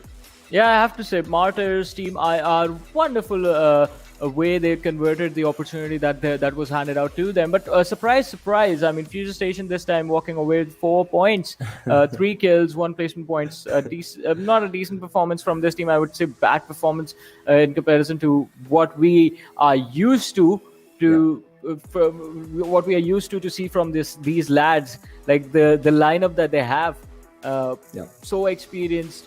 Again, one of the best set of players in the entire region. So we're still waiting to see them pop off again and see them back in the old form. But yes, one thing that you mentioned when we were watching them inside of the game is they are going to try and build their confidence back up again, and that is something that is really important. Slowly and steadily try and get back in the groove. Even the best fall at times, right? It's a rough patch even for the best, the lads around the world as well who are at number 1. So it's pretty early for us to judge a team like FutureStation, to be very honest, and they would definitely come back with that sort of experience. 3 PMPL in their experience tally. They know exactly what is going wrong, and they are going to figure that out pretty soon and like come up with a very strong performance. That is what is expected out of them, and we'll talk more if they don't do that. But at this point, I am pretty confident that they're going to make the most of the 6 matches that is remaining at this stage. I agree with you. I mean, they're going to try their level best to convert the performance, the matches that they've had into really wonderful performances in the future. As you said, 6 matches remaining. I believe the last Erangel, the next Erangel, it's going to be really hard for them to convert. If they actually manage to do that, that is a testament to the sort of mental strength this team has. But I believe at this point, they should be more focused on the next week, on the next time that they play. And an amazing exit, right? This can only happen when you are in a bad run. Like, oh yes, you're going down to that nade, your teammate going down to that nade. So this only happens when there's a bad run, but there's an end to a bad run, right? And that is what we like to believe in. And we wanted to believe that there are going to be 64 players inside the group round of 64. That is exactly what is happening from Group A. So I'm really pretty happy with the outings these players are doing. But look at the smokes. Where are the smokes in the final circle? AUTOxWIN, if you're going on that AUTOxWIN mode, you really need to play well in the final circles there. Well, I believe he is going to try and secure the victory the next time for his team, the lads. And yeah, I mean, utility, one thing we have noticed quite a lot is players just usually using their utility here and there without any reason. I mean, talk about double nades being thrown. Most of the time, this match we saw it 3 times. Nades just not doing the purse that they were intended to do. They were taking down their own teammates. One of the nades from Kapshi, I believe, was the one he tossed out before he went out that actually ended up securing the kills for FutureStation, was actually pretty decent. But other than that, need to be careful and need to control your usage of utility. Definitely, you need to control it because it can go just either way. The gun won't hit your teammate, right? But the utility will. Meanwhile, look at the overall ranking after game number 4 here. One more to go for the day, but Bad Intentions leading it. They've got a 13-point lead already. I'm really impressed with Aya, how they are doing today, and I was really expecting this sort of a performance coming in from them, but not expecting this sort of a performance from SkuLLxREKT. They had a pretty strong start here, but they are missing out on the last two games. After two games, I remember they had 20 points, but after these two games, game Yeah. number 3 and 4, just 5 points. Not a decent way to begin with. SCL is missing out. SCL EnvyUs was a good team. Let's see how they're going to do it. Well, they have another opportunity to come back and make this day a success. But before we head to the last game, we're going to take a very short break. So just stay tuned, keep watching. We'll be right back.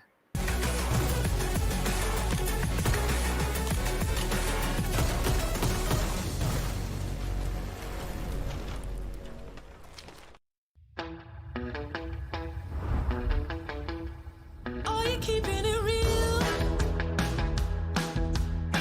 I'm calling shotgun, wanna see my baby run. Oh, what's the word on the sea? Kicking up the dust, if you know what I mean. We got a good thing going. We got a good thing going on.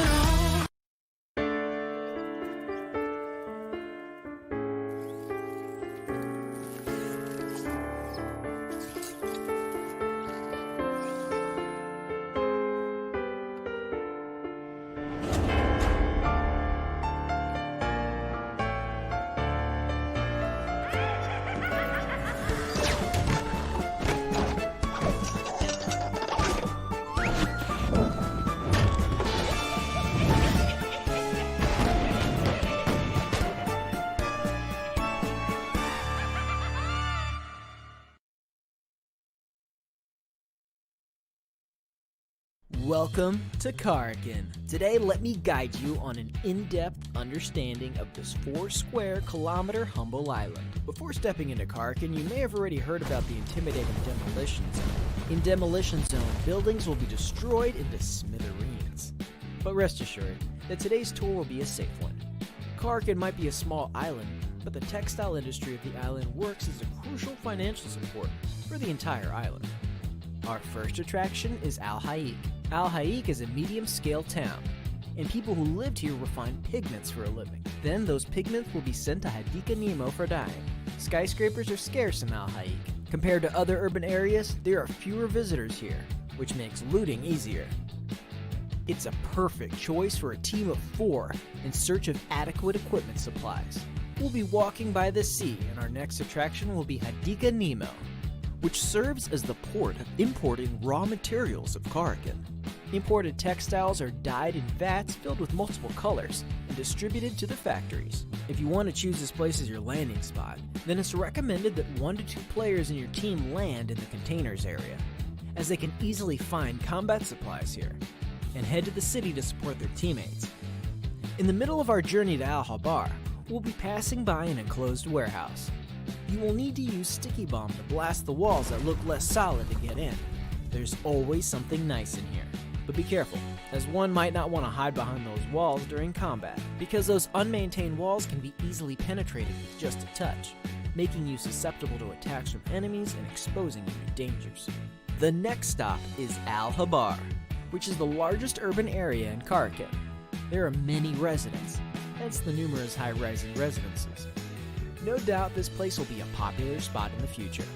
Our next attraction is the port city of Bar Shahir, which stores and exports goods of Karkin. This is the perfect spot to search for weapons, making it my personal favorite. Next up is the city of the West, Bashara. It was a city congested with residents, with tall buildings providing convenience in observing the surrounding movements. Just make sure not to lose your directions here. Our final destination is the cargo ship, located at the southwest corner of the map. This ship has been idle here for forever, and has already been abandoned. Yet there are still goods that remained here. However, due to the gigantic size of the cargo ship and the containers, this place no doubt becomes a place to rumble. Don't you feel the excitement already just thinking of it? Besides these urban areas, Karkin also houses many such little buildings. Rumor has it that there's another passage beneath these buildings, as well as a huge space beneath Karkin. Well, it's up to you, believe them or not. Alright, your Karkin tour is now closing its curtains. Looking forward to seeing you next time.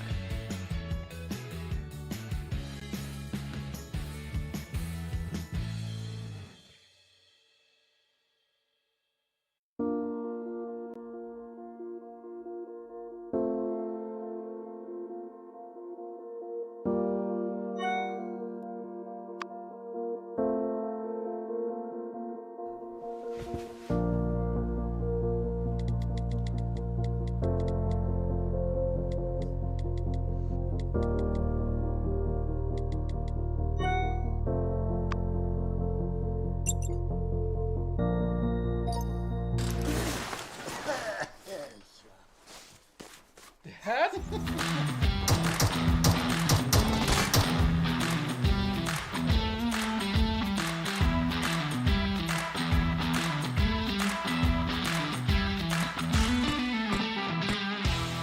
Yeah, we got it, we did it! I know you'll be there for me. I'll always be here for you.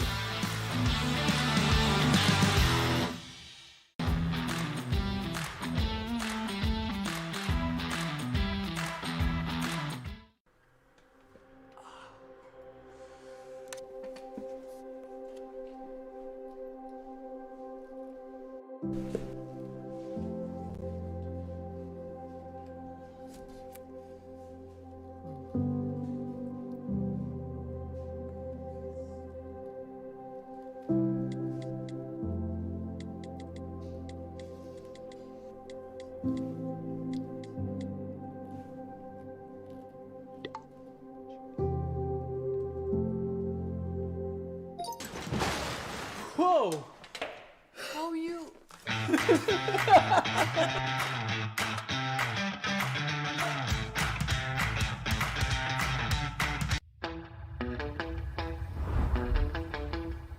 Are you keeping it real? I'm calling shotgun, wanna see my baby run. Oh, what's the word on the sea? Kicking up the dust, if you know what I mean. We got a good thing going. We got a good thing going on.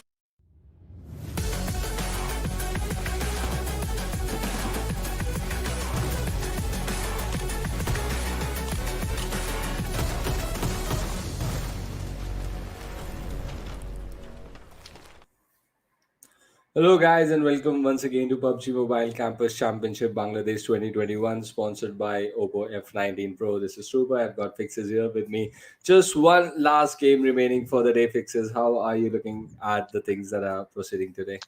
I mean, I kind of like it. I kind of like the way this, day is picking up the pace, and finally we have reached to our last game of the evening. And I mean, every single game we have a different winner amongst us. Of course, MARTYRS 1971 securing the chicken in Sanhok, which really was very exciting till the very end. But here we have the new flight path trajectory, kind of a western tilted one. What do you Yeah. think about it?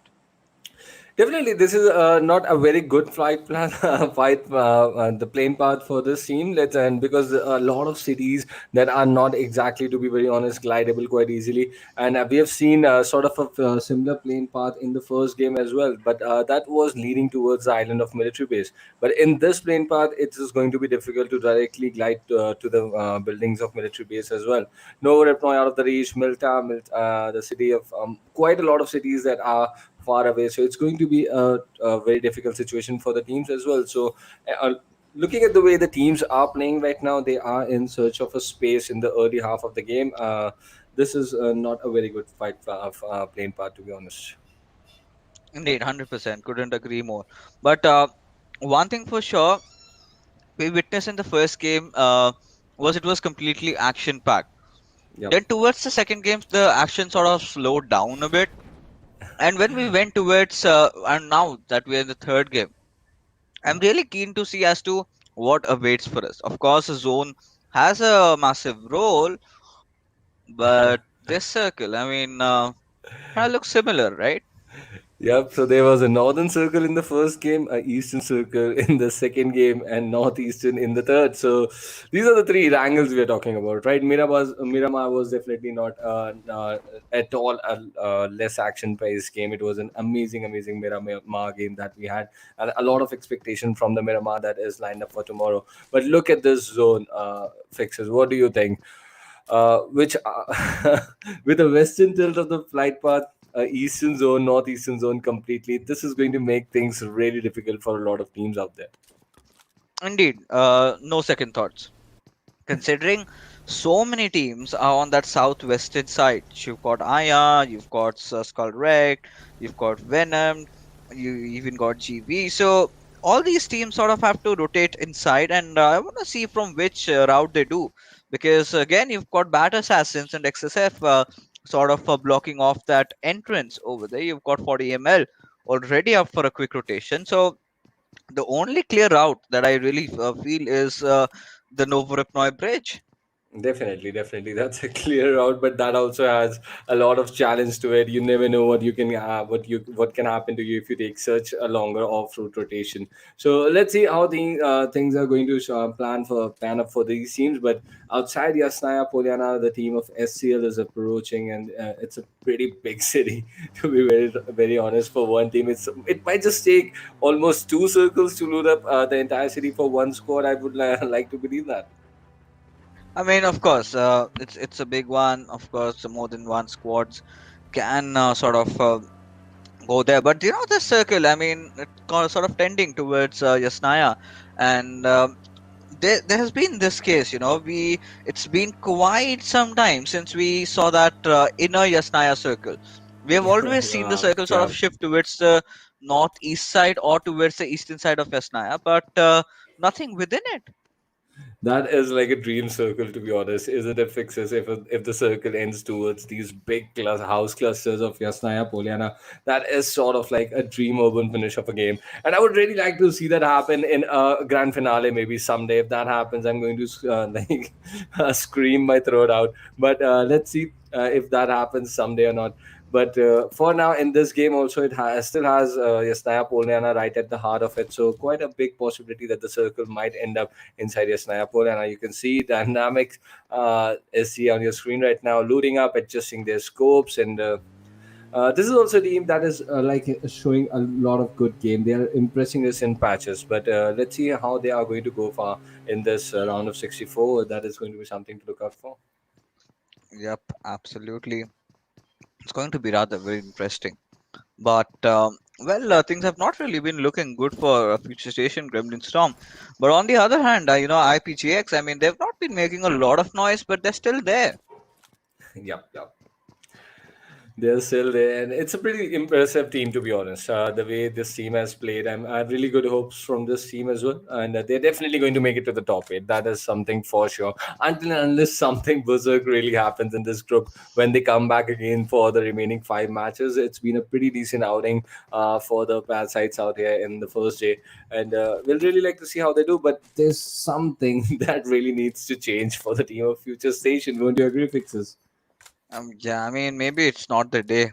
That's where you, I think, rightfully pointed out. Maybe this top five, the first five games were not really theirs, and I think with just one more day remaining, five more games, they have to pull off a miraculous comeback, and we have seen that in the past to happen. Like I think it Yeah. was one of the PM.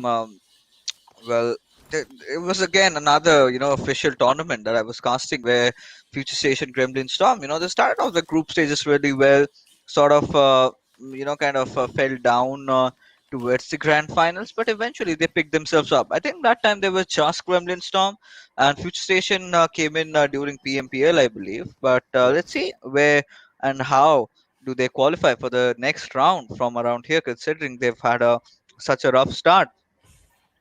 Definitely, it's a pretty rough and and bumpy start for Future Station, but it's good to see them back in the area of Georgia Pool containers loading up.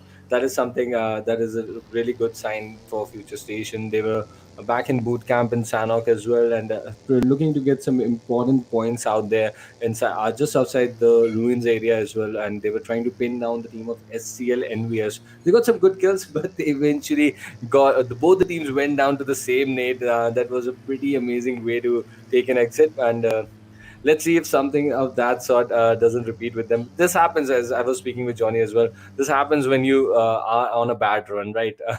Two teams going down to the same nade. These sort of things happen. But this is the sort of patch Future Station needs to come out for, and not just the five games that are remaining on the second day. Even this game, all the four players are still alive. It's an opportunity that they can excel upon. So let's see if Future Station is going to do that in this game or not. I mean, rather a very slow start by the teams, like we Yeah, anticipated, because the first ones teams were kind of confused where the other one is about to drop. Now they've got that idea. yeah, They yeah. know where the opponents are and which places to avoid and which places to go.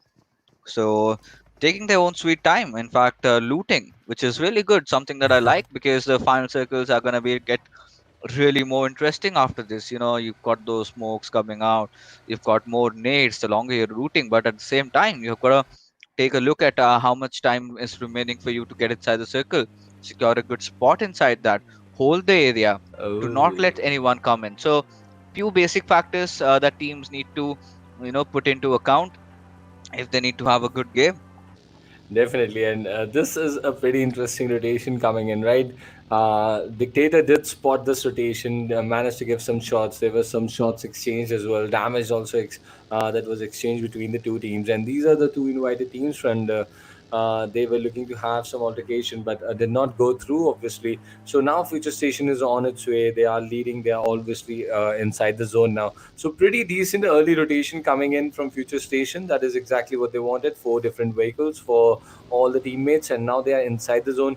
Let's see how they are going to capitalize over it. And meanwhile, two other teams following the same exact path. One of them being Aya, and then there are the Infernal Parasites who are following the same rotation. Of course. And this is the moment where we get to know if we are going to have that Yasnaya circle, or is it going to go down south. It's been a while since we did see something happening around Lipovka. I think it was just that one match in PMPL where the circle sort of shifted towards the eastern side. But there you go. I mean, again, a shelter circle is what is being formed right now. And the players of Bad Assassin seem to be really comfortable. But look at the team sort of rotating from the northwestern side.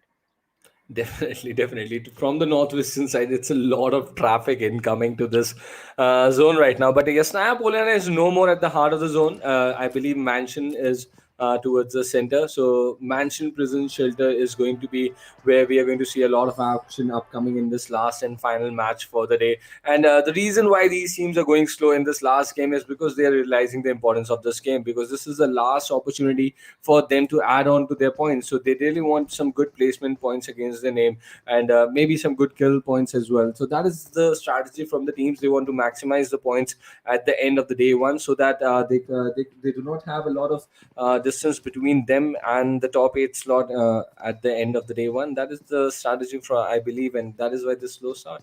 I think must be. I mean, that only makes sense because apart from that, teams completely avoiding the fights, avoiding each Yep. other. Not really the kind of gameplay we would want, but look, going after the players of Future Station, Gremlin Storm, just rattling down those bullets, but the players will manage to escape from their vehicles. Definitely, definitely. Future Station getting away for now, but for how long? That is going to be the question. Meanwhile, AUTOxWIN is seated up here inside the compound of Mansion. It's going to play a pretty crucial role right at the heart of the zone, as we saw the map a little while earlier. So this is going to play an important, crucial role for this whole compound. And there's a hill house towards the right hand side where I think another team is looking to settle, and that is the team of Dynamic, if I'm not wrong, Dynamic SG. That hill house of Mansion is being, that heaven, as some of the players call it, is being held by the team Dynamic SG for now. But Future Station just looking around the corners of this Mansion compound. This is going to be a pretty interesting contest between AUTOxWIN and Future Station, and Future Station really, really need to win this one. They indeed have to. I mean, they have been in trouble. What is in somewhere down the line? I mean, do you agree with me on this fact if I say that their drop location is causing a majority of the troubles? Because sort of go towards the northwestern side, and we've seen these circles, mostly on towards the eastern side. So, do you think that's where they kind of have tend to have those early casualties while rotating, Might and be. sort of causes the trouble, or do you think it's some other reason? This is one of the factors, definitely. The drop location might be causing problems for them, forcing them to rotate inside the zone. And by the time they come in, all the good spots are already taken up. That might be one thing. But one of the reasons that I found, especially in the team of Future Station, that is wrong with them. That is, there is absolutely sort of no cover fire coming in. There's always a 1v1 Ah, situation that the player is winning, and in a 1v1 situation, there's always a 50-50 chance. You either win it or you lose it.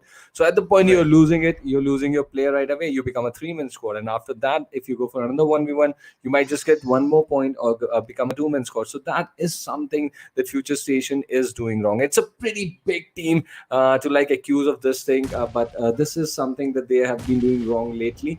and let's see when are they going to realize it, accept it, because they really need to work upon the situation upon themselves. All right, Trooper. It's the circle. The way it shifted, I mean, a curveball is what we're witnessing towards the Exactly. southwestern side, something that none of these teams had anticipated. Now, I was really getting down towards how, Gremlin Storm, Future Station have positioned themselves. I mean, three players in one compound, one player in a completely different one. But we'll get to that later because we've got a fight amongst ourselves, with Chavon trying to lob a grenade on towards one of the fallen enemies that he has in front of him. That's Dark OP. I mean, he's basically pretty much done. I mean, how is he going to get that rest back? But well, the players are actually trying to commit for it. Can they go for it? Hanzo, along with Knight and Wilgax against Team Definitely. XSF. What is going to happen? Let's see, XSF is coming out of the compound. They're using the ridge advantage, and that they want this fight to be executed on the ridge. Both the teams are going all into this fight. Something I like to see on the last and final day. They want to maximize their points, and they're going to try it out here. Let's see how many players are going to survive from this encounter. Because Sam, as I can see from XSF Esports, is holding a flank position, and XSF getting the better of SCL EnvyUs in this fight. Something I did not expect to happen, but XSF Esports missing out on a game, but coming back really strong, getting so many kills out here. And as we speak, SCL is out of the game. Sam playing a crucial role, and Oni OP with that M416, making sure SCL receives significant damages here. I mean, that was really fast. That was really ballsy. I mean, Team XSF got that first knock. They just completely went in for the push. I mean, SCL, they still did a pretty decent job. Initially tried to smoke things around, try to create confusion, add that extra bit of chaos to the fight. But that sort of did not deter the players over there of XSF to not really commit for the push. But elsewhere, we do have the players of bad intentions again. Having such a lovely time this time with the bolt action, getting a few knocks here and there. Definitely, that is one team to look out for. Bad intentions, and they've clearly shown their intentions in the first four games. Sanhok being a quiet game for them, but I believe the first three games they were completely dominated by the team of bad intentions, and this is something I would like to repeat them as well. But look at that, 40 ml getting Sam out of the equation for XSF Esports. They just came out completely clean out of that fight against SCL. They had all the four players alive, but they're just losing one player here, something they would really not have expected. But this is what happens, right? In a battle royale, you get surprised at any point, and that is exactly what has happened to XSF Esports. Now the three players need to move in. Meanwhile, a close in coming in. XSF Esports holding it beautifully against 40 ml and taking that kill in their tally. Shavon is the player who got that 1v1 in his favor. Well, of course, and there you have it. I mean, Heaven barely surviving on a sliver of HP, and right now we've got Mahfouz just spraying down, rattling him with bullets, but nothing really getting confirmed for him. As IPGX trying to do the hurt, but haven't really succeeded so far. But still applying that extra bit of pressure, that's going to help them. But they do need to realize the fact that they are also the ones away from their home.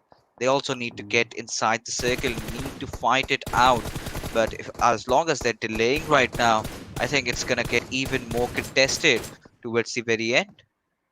Definitely, it's going to get it's going to get contested toward the end. But look at this, FutureStation getting a knock on Dictator, and this is not looking good for IPG. Instantly, two of the teams are like concentrated towards them, so they are in a bit of a pickle right now. Let's see how they're going to deal with the situation, because I personally feel they wasted a lot of time towards that edge, and after the shift of the zone, it was almost like 550 meters that they needed to travel, which they have wasted some significant amount of time trying to take those shots over the players of 40 ml who were actually at that point hidden behind the ridge. But what is up with Petre? Where is he thrown out in the open? He's going to go down instantly. It falls down to that DP of Shadow. I mean, that was ought to happen. Such kind of positioning will get punished, and that is something that they did not anticipate for themselves. But Team Venom, I mean, they've got a compound, they're looking comfortable. But right now, I mean, look at all these teams. Team Martyrs trying to get in closer over here, as we've got Umar. What is he up to? Jigsaw right on his back lines, trying to provide that cover fire, but dropping off that smoke sort of has given his position away. But this nade can be really deadly. They followed up with one more. Is that a smoke? Yes, it Yeah, is. that's a smoke. That's a smoke. Had that been a nade, it would have been a pretty interesting situation. But in the kill feed, 40 ml losing players. We just saw in the backdrop the players of the Infernal Parasites. They were making a rotation. FutureStation making. They've just surprised me with this decision, to be honest.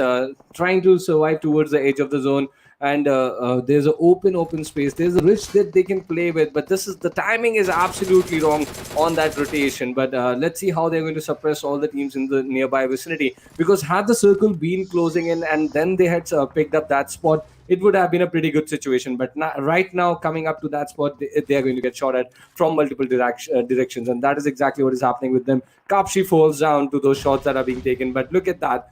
Bad intentions also taking up some fights, but they are 3-man squad, I believe, in this game. This is something really not appreciated from bad intentions at this moment. We'll talk about that later. But look at them; they are pervading towards the northwestern side. There's a team right in front of them. All the 4 players inside that shack right now.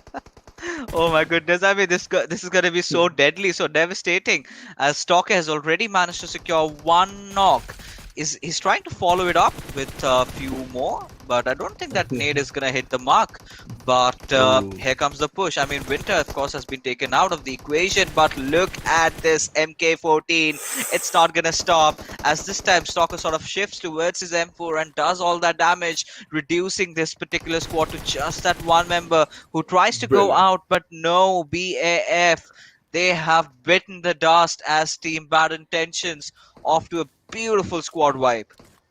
Brilliant, brilliant. This is Bad Intentions at their best. The way they have executed this fight is amazing, really amazing. And he was suppressing them in the shack from one direction, the other teammates closing in from the other. This is how you execute a fight when the opposition have like encircle them in a closed space, and you like come in from multiple directions. Make sure that they do not have an idea what you are doing to them, and exactly what Bad Intentions. Just the 2 players standing in front of them and made sure that they got the best out of them. So a brilliant game, and that is the team of BF Optics. They have been like blooming in maps like Sanhok as well. So we know that they can do some significant damage, but going out like this against Bad Intentions only shows the quality of Bad Intentions. Now we'll speak about that later. But coming back towards the northern edge once again, look at SkuLLxREKT also now creating sort of problems for all the teams in the vicinity. Martyr 1971 after a chicken dinner against their name, they would really want a strong finish to this day.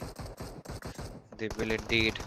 But look at the players of Team Bad Assassins. I mean, already, taking the brunt over there, falling down one after the other, but still trying to cling on.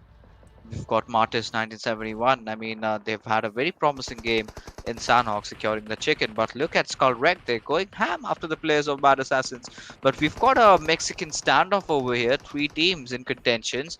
And Redox is already, bleeding. It's all down towards Cyclone and Junior to keep the flags up high. And Martyr on the receiving end, they've got a lot of damage, and I believe they have been eliminated from the game as well. Might be just one player surviving out there yet. Another knock coming up on the Martyrs, XOXO. So not a pretty good way they have handled this situation for them. XOXO is right here. He's the last guy standing for his teammate. All his 3 teammates have been taken away. But now, Bad Assassins, they were late here in the rotation, right? They just came in at the last minute when already 2 teams were fighting. So they should have got some damage, but it's really impressive the way they have capitalized over the situation and given significant damage to Martyr 1971. Just one last player remaining in front of them, and some important points for Bad Assassin in the final circle. It's gonna get even more interesting from here on. Now, considering how things have gotten and how they've gotten interesting, we've got the players of Max going after Team Venomed, and I believe Winter has been taken down from Bad Intentions. So I think that sort of has to bring down things for them. But we still have Junior from Bad Assassin, who is trying to lob that grenade inside that little sky hole area that we've got. If he's gonna succeed, then that's gonna be big. But before that, Zox is going in with the spray, taking down Cyclone in the process, and just have Redox alive over there. And look at that, towards the southern part, FutureStation have been eliminated, sandwiched by two teams there. Venomed making sure they made life difficult for them. So another exit for FutureStation at the 10th position in this game. Not a decent outing once again in Erangel. But coming back towards the northern part, SkuLLxREKT, they were looking to dominate this area completely. Thursday and Roxy, they always like to stick together as teammates here, and they are looking to dominate once again towards the northern half of this circle. It's pretty important game for SkuLLxREKT. They haven't had two last games, and they have not got the maximum points out of those two games. But let's see how they're going to do here. But as we witness the last player of Bad Intentions as well falling down to that DP of Hex, and IR getting more points for themselves. Bad Intentions going out at 8. So this is going to open up the overall points table for a lot of these teams. They're not going to get significant numbers from this game. That means other teams can catch up on them. Yeah, I mean, rightfully pointed. Considering, I mean, getting that exit onto its eighth position. I mean, look at the time. It's 23 minutes passed by, and still, we've got 7 teams alive. I mean, you're getting eliminated at the 8th spot. How many points are you getting? Just 1. So I think Bad Intentions will pretty much have to do with all that kill points that they have amassed for themselves.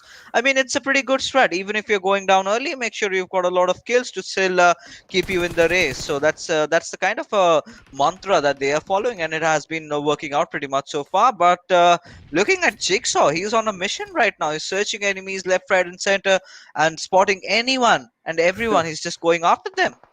This is AUTOxWIN, right? They are an amazing team, and they've showed us in the round of 128 as well. This is exactly what they're doing, but getting spotted here, Jigsaw. He will go down to this M4 spray. Phantom Esports holding the concrete cover inside the final circle, using the rooftop to the brilliant execution out here, and they're finding all these hot spots where the players would love to hide, and trying to sort of hunt them down. This is what Iron Man is doing with his M44X. All his 3 teammates are alive. They are looking good right now. So let's see how things are going to shape for Phantom Esports from here.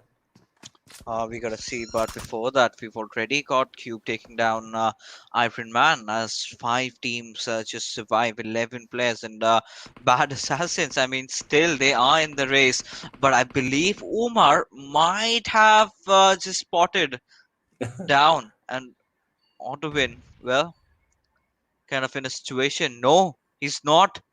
He's ignored him. This happens sometimes. Maybe he's not trying to give away his position. He's going for that cover right now. Red Rocks, you just saw him. You need to shoot at him. And no, look at that. Over instead comes back with those shots. So pretty lucky stuff there for AUTOxWIN as well. They got just 1 more point. They should have been eliminated seconds earlier, but that did not happen.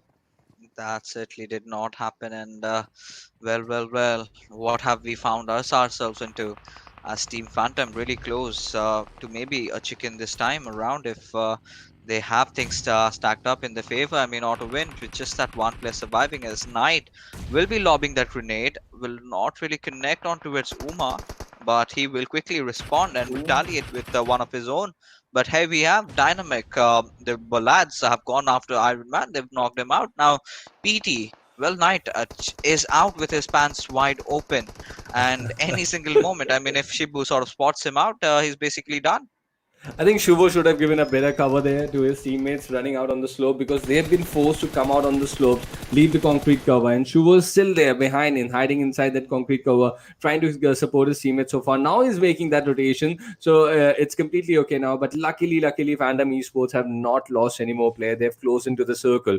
But with these 4 teams, with Dynamic SG, they've played a very decent game, to be really honest. Let's see how this last play is going to make an impact, because his teammate is knocked out there in front of him, and he's trying to rush close in so that he can hold the revive. But things are honestly not looking very good for Dynamic out there, and they've been eliminated as we speak. 1 more player goes down from AUTOxWIN, so that is the end for AUTOxWIN as well. He goes down to that Molly. So now Phantom Esports and IR are going to find each other right in front of each other. So this is a 2v3 situation. Who do you think Fixes is going away with this 15 points?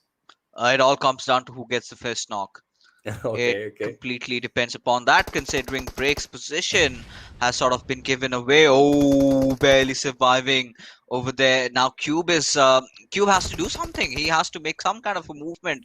Apply that extra bit of a pressure from the flag angle. Just sitting silent is definitely not gonna help his cause, because Break is gonna be broken slowly but surely as those nades keep being pummeled right at him. How long is this lad gonna even survive? Is Iron Man going to get caught out in the open? That is going to be the thing for me, because he's trying to make a flank angle there, and Cube has been seated there without making any noise so far, as Fixer said. So let's see if he's going to support his teammate. But for now, Break is still standing here. That is the important thing. The zone is going to start closing in pretty soon. Cube now tries to make a flank. He's out there prone, and he's got his concentration towards that smoke. Let's see if they can somehow get that opening over this team of Phantom Esports here in the final circle.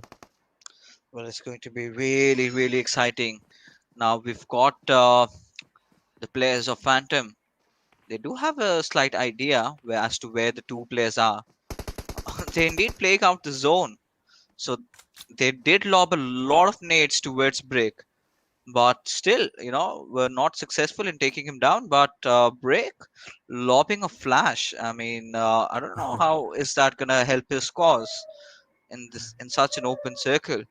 But either ways, I mean, if you've got it, just lob it. Definitely, what you and that knock comes in eventually, but the trade is there instantly. Now the last player remaining, Cube, is there with a 1v2 situation up his sleeves, and he's going to get spotted, fall down to that AKM, and Phantom Esports is going to run away with this chicken dinner. All important 15 points that Phantom Esports wanted. So the concrete cover helping them to survive in the final circle, and brilliantly coming out in the open on the slopes, getting this chicken dinner. A decent ending to the first day for Phantom Esports. Exactly what they wanted for at the start of this game. Yeah, of course. I mean, Phantom Esports is one of those teams that we have seen them in the past, PMCOs as well. I mean, they had participated. Yeah, of course, that was a tough time then. You could not really qualify, but they have learned from their mistakes in the past, and finally have managed to secure the chicken dinner. Now, this is going to really amp up that amount of confidence, and they always had it within themselves, right? It was just about the spark being ignited, right? It had to be shown out in front of the world, and once it happened, I mean, if situation sort of favored them, they managed to secure that chicken quite beautifully, and I think I couldn't ask anything more than that from them. Definitely, Phantom Esports, they have been an impressive team in this overall tournament so far. Really high hopes from this team. Definitely, this is going to be a team that is going to move ahead from Group A. That is how it is looking like after this chicken dinner, especially. Shuva has been one of the more impressive players, and there's a sick fly in this team as well from Phantom Esports. These have been the two players that have impressed us in patches as well. So let's see if they are going to impress us and in the upcoming games as well. That is going to be something to watch out for. But what is wrong with FutureStation? What is wrong with them? With Badrev coming with that rotation, holding out in the open on that road with almost 25% of the fourth circle had closed in. That was not a pretty decent thing to do. But look at the match rankings for now.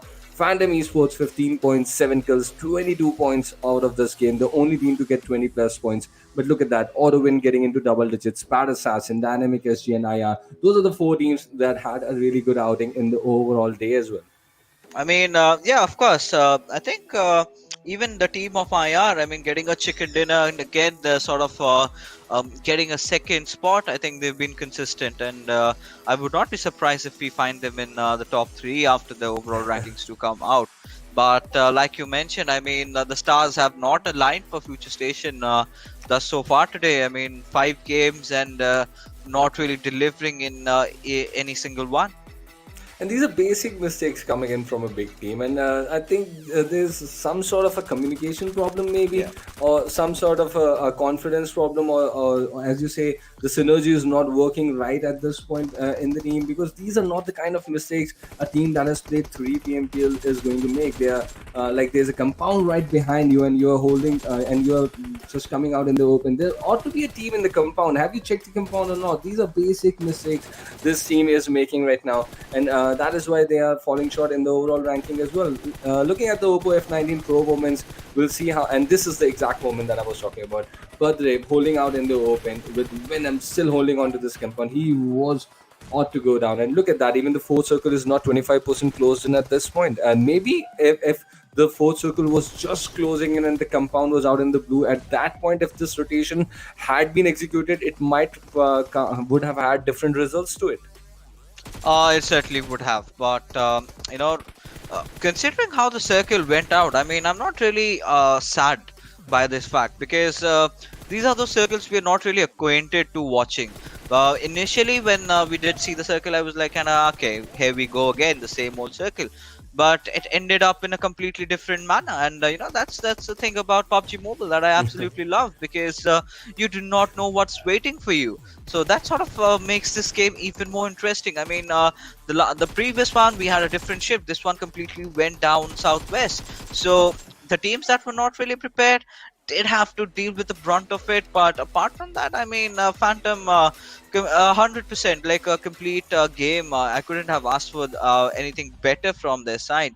But once the overall rankings come up, Trooper, we're gonna have a more clearer picture as to what to expect in the next day. Definitely. This is the Group A after day number 1, ladies and gentlemen. And Team IR is going to overtake Bad Intentions. The points are going to be same, but the placement points are going to differ the two teams. AUTOxWIN in the top 3, as you said, fixes out there. MARTYRS 1971. I'm surprised with this team at the 4th position. Phantom Esports making there in the top 5 as well. But this is the all-important second page, and look at where FutureStation is. Just 14 points after 5 games. I'm really not happy with it. I mean, right now, taking a look at the team on the 9th position, you've got CRYPT, right? So 36 points, and for FutureStation, it's 14. So with 5 more matches remaining for them, they need to at least win chicken dinner in one game or be consistent in all 5. By the looks of how they're playing, it's not gonna happen anytime soon. At the same time, you've got IPGX. They also need to step up because you're invited teams, for Christ's sake, perform like one.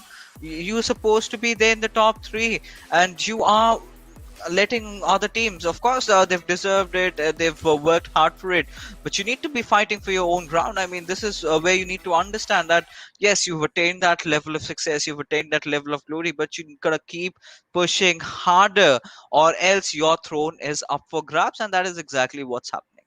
And that's a brilliant way to put that up. And you might be at the top, but there's always going to be challenge coming in from behind, and that is exactly what a tournament like Campus Championship is all about.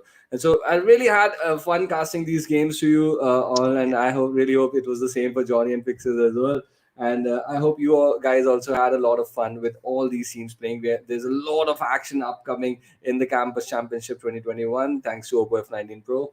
Take good care of yourself. We'll be back with more action tomorrow.